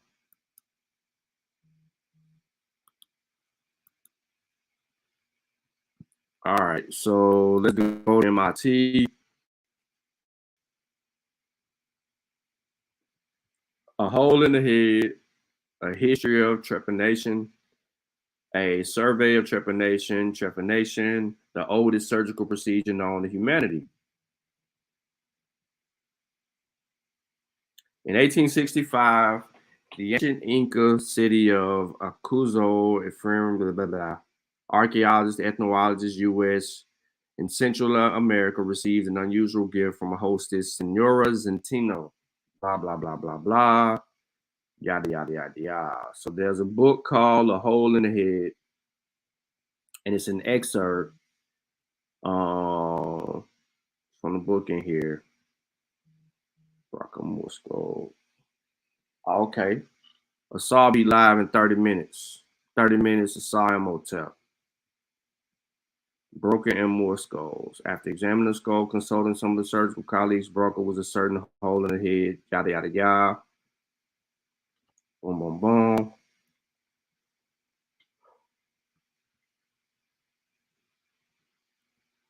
This shit ain't ancient. It's not ancient. What are we talking about?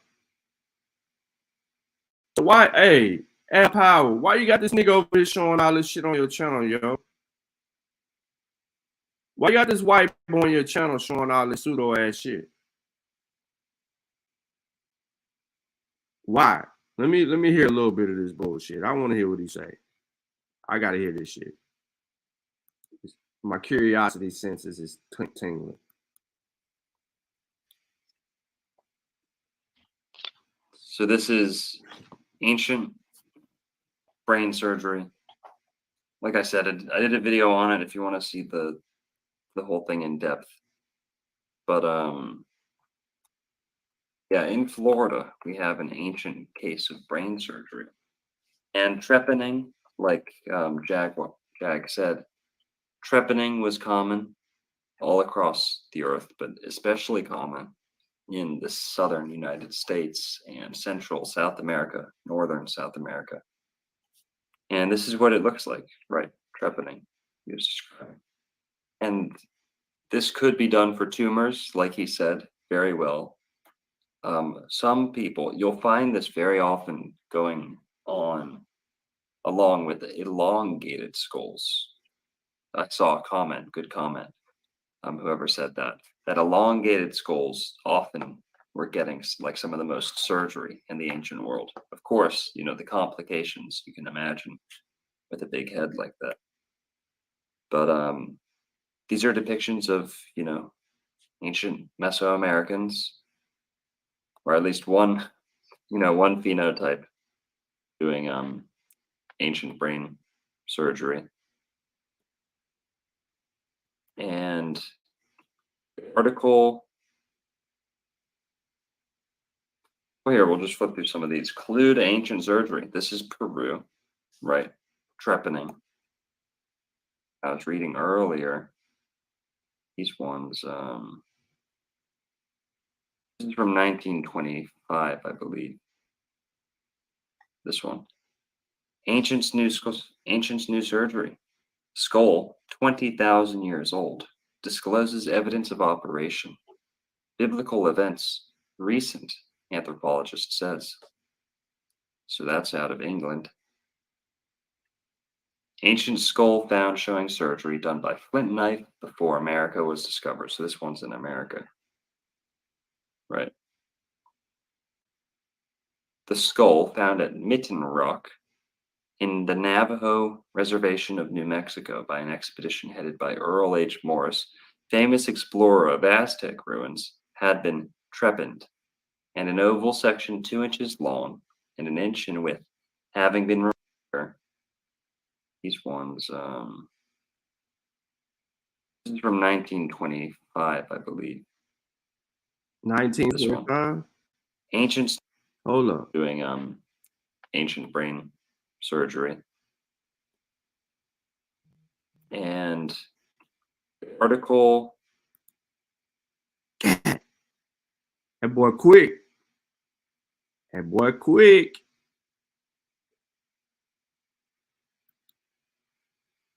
very well. Some people, you'll find this very often going on along with elongated skulls. I saw a comment, good comment, whoever said that elongated skulls often were getting like some of the most surgery in the ancient world. Of course, you know, the complications you can imagine with a big head like that. But these are depictions of, you know, ancient Mesoamericans, or at least one. That nigga dead, yo. He dead. If you believe this image is real, you out your mind. They cut the whole top of the butted head, yo. He dead. You know, one phenotype doing ancient brain surgery. And the article. Well, here, we'll just flip through some of these clues. Yo, I got frustrated.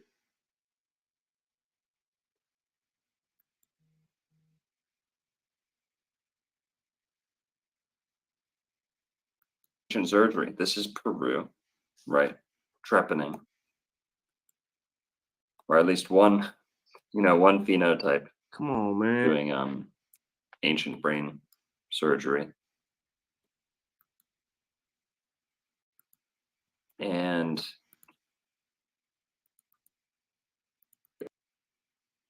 boom, all right. MD charged with manslaughter now faces malpractice suit for performing the wrong brain surgery. Why you did not show this, my nigga? I knew I was gonna catch it. I knew I was gonna catch it. All right, so why you didn't say anything about this? Article.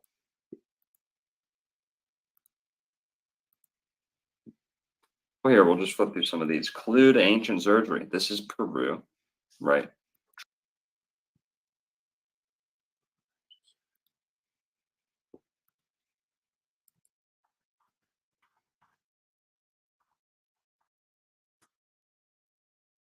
Hey.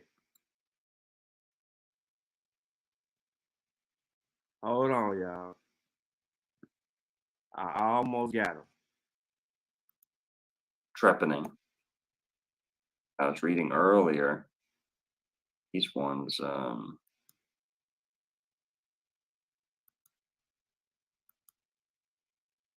is from 1925, I believe. 1925 news article on 20,000-year-old brain surgery.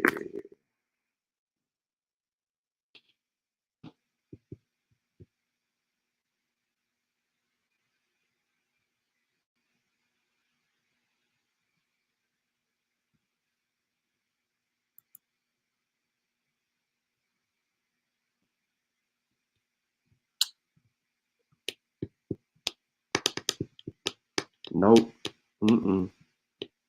Nothing. No news article. And I'm looking at news articles from 1925. Let me see what he says. I believe this one. Ancient news schools. Tell us where it's from again. Ancient surgery. This is Peru, right? Trepanning. I was reading earlier. These ones, continue on second page.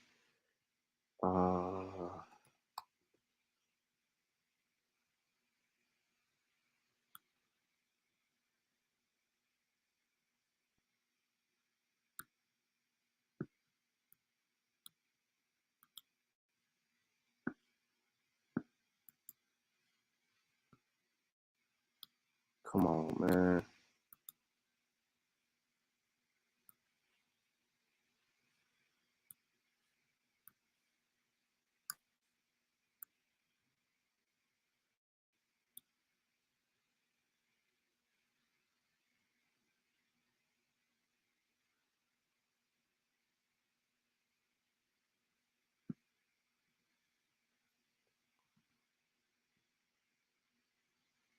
surgical report,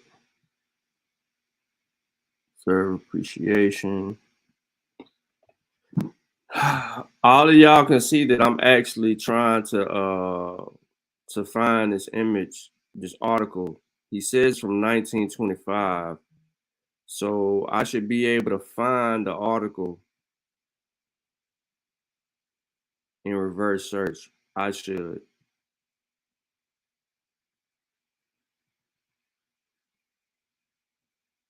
Hell no, this didn't help. Text. Select all text.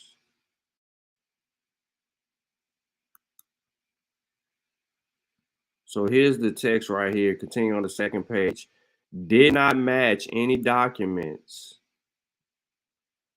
Make sure all words are spelled the same. So what I'm going to do is this, y'all.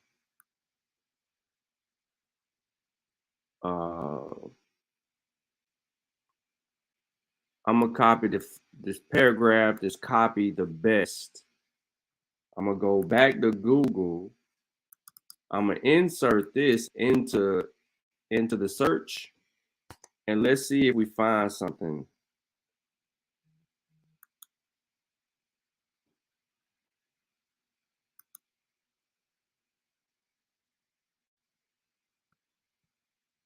Your search did not match. So let me try again. Now let me eliminate some of it.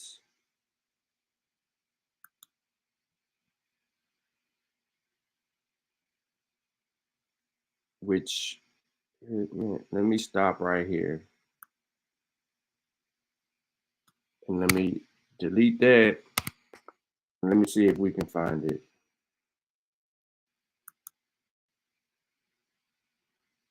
Nope, that didn't work. So let me do this. Let me get the best paragraph I can. Let me take it from here. Let's just deal with the title.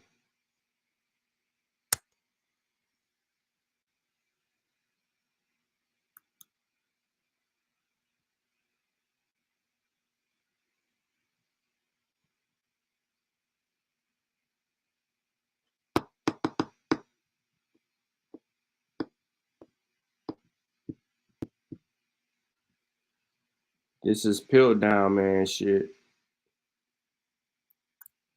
Talgia, Talgay, Gai, and Piltdown. Hold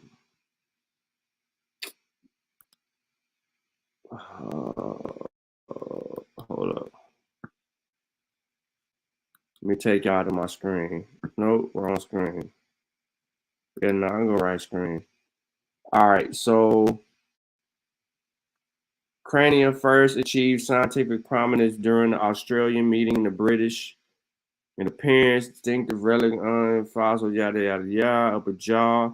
Over the years, opinions of the importance of the relic of early man fluctuated somewhat, but modern man, yada, yada, yada. 14 to 16,000 BP, Macintosh and Leonard to a maximum of about 20,000 BP. So this is what I searched. Your search.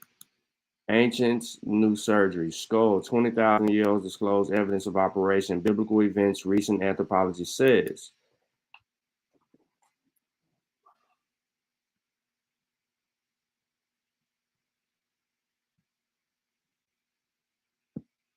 Let me take the your search out.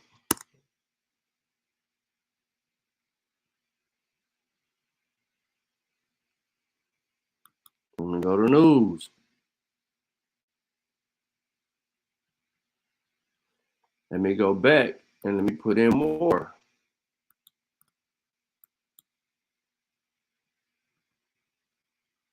And let me see if the news will give me the story. The search. It's September.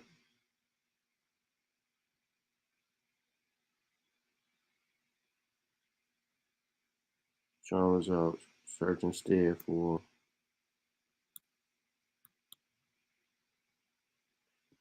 I ain't getting the search. I'm looking at news articles, images, nothing.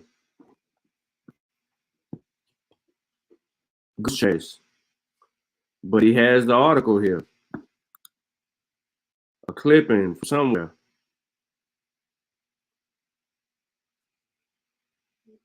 So now let me go into 1925 news article on 20,000 year old brain. Hold up. No, it doesn't say brain surgery. What it says? Skull, 20,000 years old.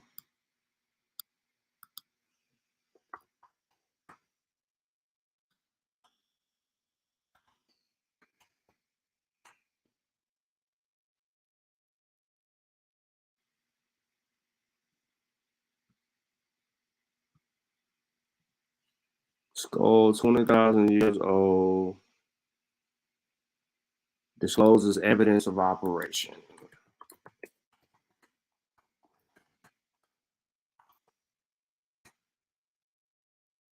Raymond Dart and our African origins. Nope, that ain't got it. Nah, I ain't finding that shit, man. Fuck that shit. I ain't finding it. He gave me a headache. He says the anthropologist is the white boy I showed earlier.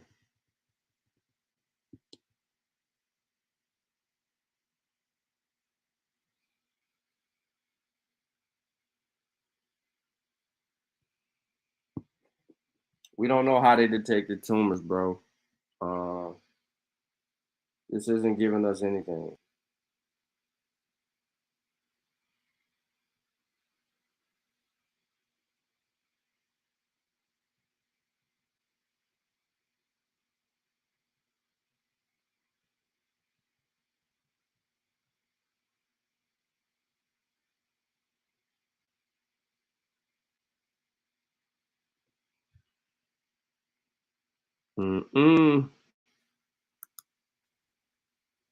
This is from 1925, I believe. This one. Ancients New Schools. All right, let me try this. 1925. Southampton.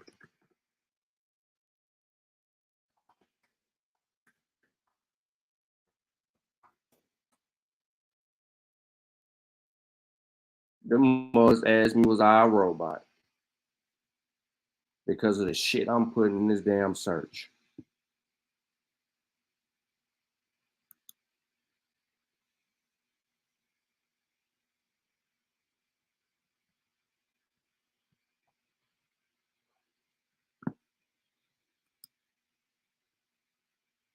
Southampton, England.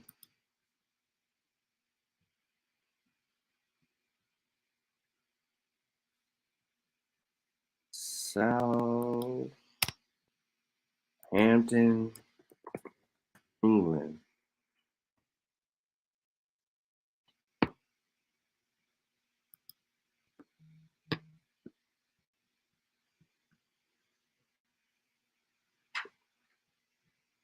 Southampton, England.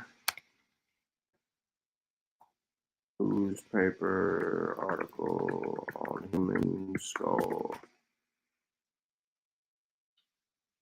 Nah, man, he win. Pseudo of the year.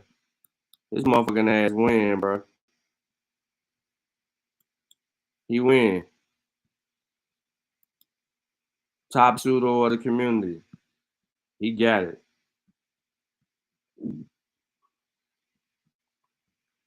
I can't reverse look up the image. I can't hunt down the newspaper site. I don't know the name of the newspaper site. Southampton, England, September 1, AP. Southampton, England, September 1, AP articles.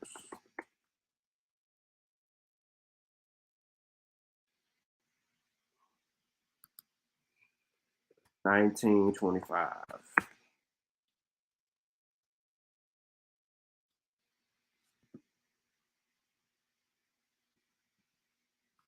That's all I get. I look for this thing 15 different ways, y'all, live on the air, and I can't even find the source. We found the images, but we didn't find the source. And usually when you look through images, you can find like a source that's in reference to something like that so that you can be able to hone in on where they got it from. But that clipping, I can't find it. Maybe somebody else more advanced out there can find that clipping. But I ain't about to waste my time. Listen, Asari Motep is about to be live in about 10 minutes, man. Make sure y'all go over there to Asari Motep's bill. He's going to be breaking down part 2 of a hold up. I won't be exact. He's going to be breaking down part 2 of a previous bill regarding Mboli's work, where Chi did a breakdown and it smashed his source supposedly. And we're going to see what comes of it. However, Aboriginal Power and his pseudo channel will continue to see me pop up, not in his chat, but deal with little things that he says from here and there, because I ain't got time to listen to all of the bullshit. And I deal with it. And if I do uncover where this dude got this clipping from, I will share that immediately. But I will go ahead and tell you that I'm 99.98% sure that this was some shit that was written. Hold on. The Cincinnati Inquiry. Hold up. You sure? Is that where you found it? Did you look?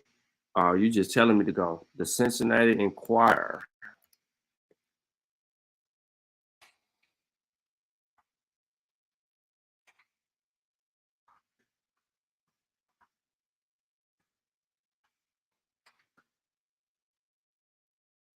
Cincinnati Enquirer.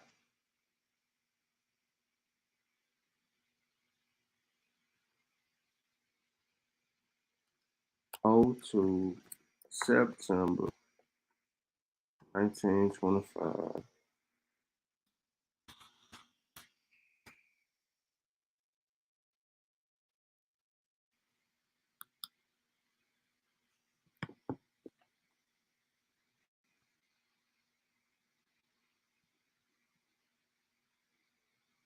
Yeah, it's there, homie. How is it titled? Because I'm on the Enquirer now. So how is it titled?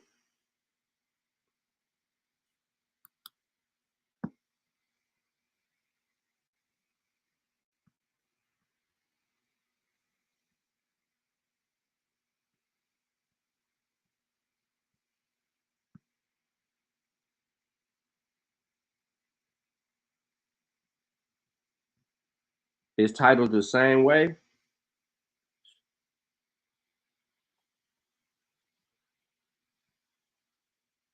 Ancient Surgery. All right.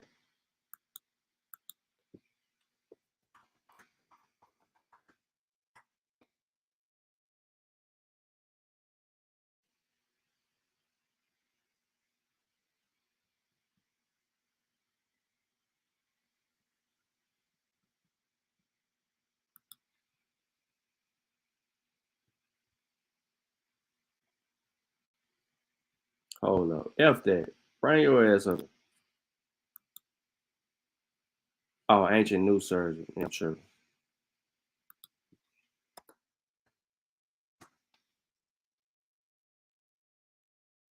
Still F that. Bring your ass up here.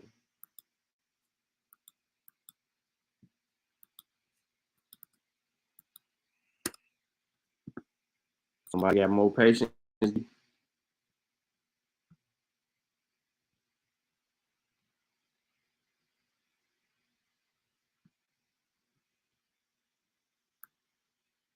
Not knee surgery. New surgery, fool.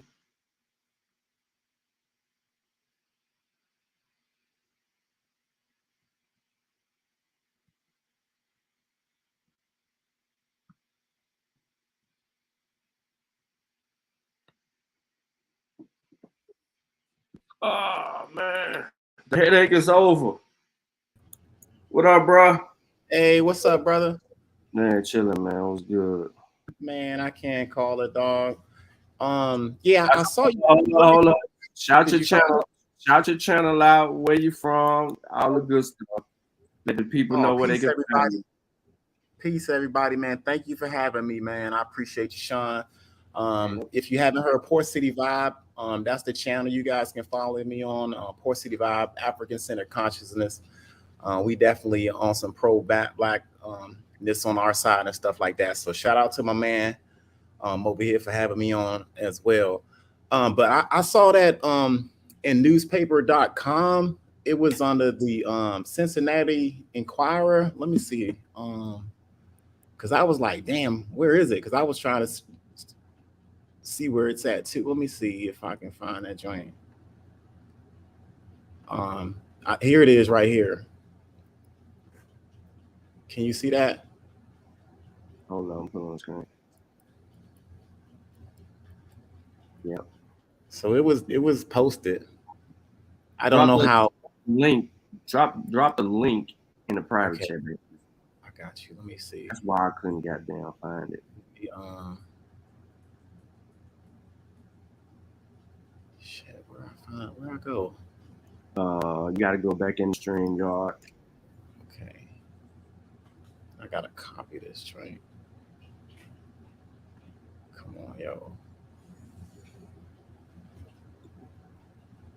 Yeah, it's reformatted. Can y'all see all of that? Yeah, we see everything. Okay. I'm copy. All right, let me come back. Hold up. Because all I had to do was put the name in. That ain't it. I'm trying to drop it in the daggone private chat, but it won't let me copy it from my end for some reason. I don't know how to do it. All you typed in the keyword search was ancient to new surgery, right? Yeah, I got a newspaper.com joint, so I was like, let me see I if got it. Yeah, I got it. You dig what I'm saying? Yeah. I be slipping on the newspaper shit. Yeah, I was like, let me see if it at least in here. I was like, hold up, that don't sound right, but that shit was in there. Look, it's several. Yeah. But here's what you're talking about. This in here twice. You in there? Yeah. There you go. Damn it. Got it right here. I just need to subscribe or sign in. Yeah, I'll do this shit later on. But I'll be able to get that shit. But yeah, it's right here. Yeah. So, hold up. Let me see. Let me put you back on the screen. That's it right there. Reshare your screen. Huh? Oh, you want to share what I had? Yeah. Share what you had. Let me see. Bam. Can you see it? So that's it right there. Hold on, put it on screen. There you go. Right up, right there. It's the Cincinnati joint. Yeah.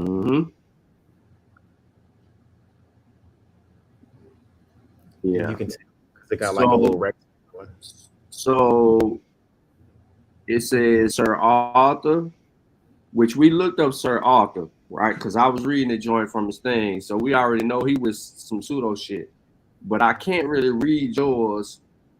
With the skull were found.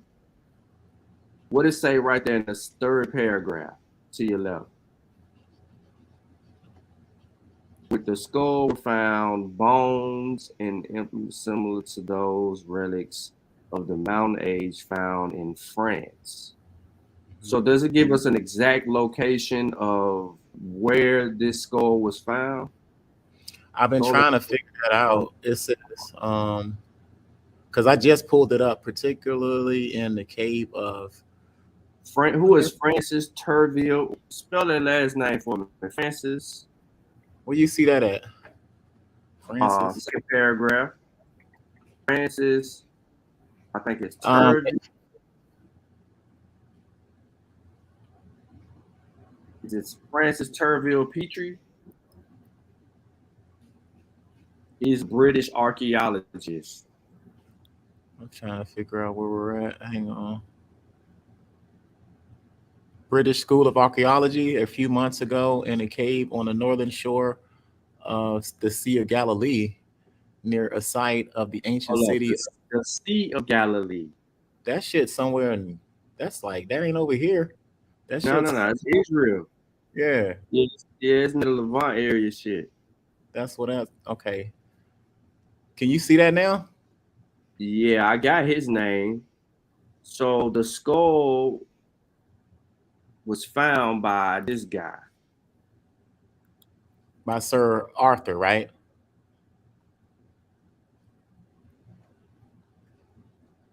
No, not Sir Arthur. Francis Turville Petrie. Okay, I got you. Found by Francis Turtle PT at British School of Archaeology a few months ago. In the Stop. Yo.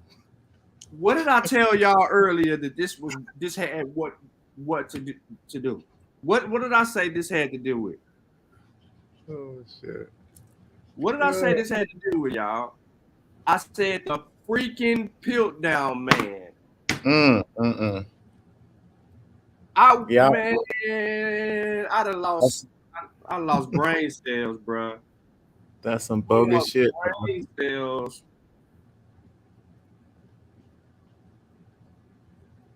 Found a few months ago on the shore. He found this shit near the Sea of Galilee. Yeah.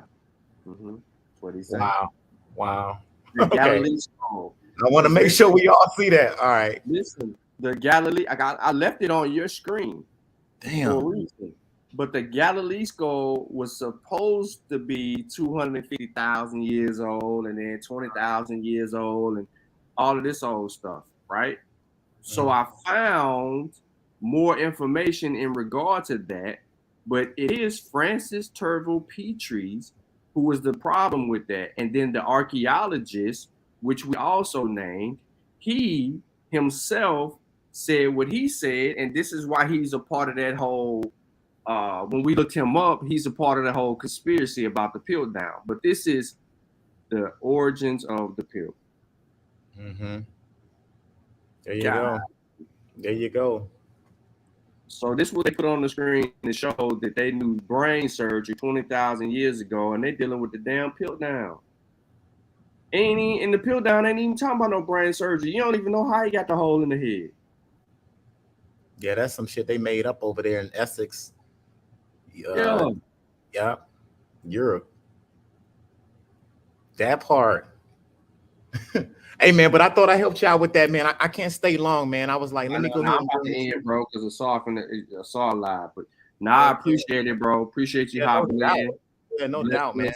We got it, so we know where to go get it. We cool. Right. We didn't track down a goddamn crazy white boy. So yeah, we gonna get him. Yeah. Appreciate it, man. Shout out to you, Sean, man, and to your show, man. But yeah, follow me, man. Port City Vibe, African Center Consciousness. I appreciate you having me, brother.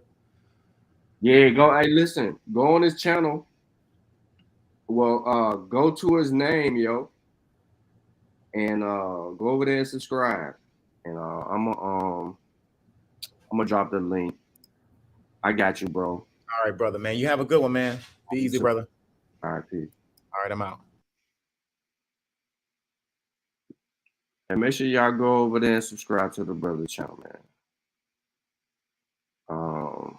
He in the fight. He in the fight. He on the abs heads all day long. He in the fight.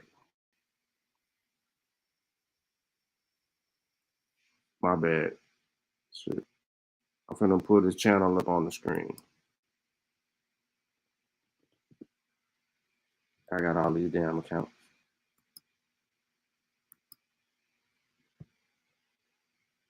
They just sent us on the wild, the pill down, man, goose chase. Dirty mother suckers.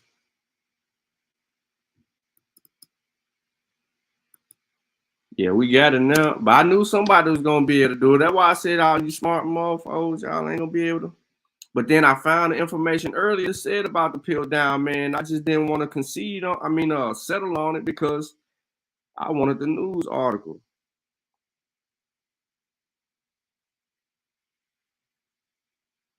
Yep, where Jesus performed many of his early miracles. Yep, is what it said in the article. So dude brought us all the way back to that shit. Absolutely. 9/2/1925. Listen, man, I saw live. I'm hungry. I ain't ate nothing. I'm a little disturbed. I'm hangry. It's time for me to get some food, get something to eat. Appreciate everybody rocking out. We is on the elbows heads. Collectively, pseudos are crying. You know what's flying at the pseudos? Because they crying. Listen, keep Africa out your mouth. You know what I'm saying? Keep Africa out your mouth. We about our business over here. And we're gonna get to it. All the way, man. Let's go tap into a saw, support a saw. Support our homie.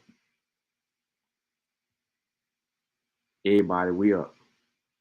Triple OG, we out. Fooled you. Nah, man, but we out.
And make sure y'all tap in the COVID live stream, man, later on, man. He crying right now because I ain't, you know what I mean? Yeah, I'm at war with Kofi. Yeah, you is.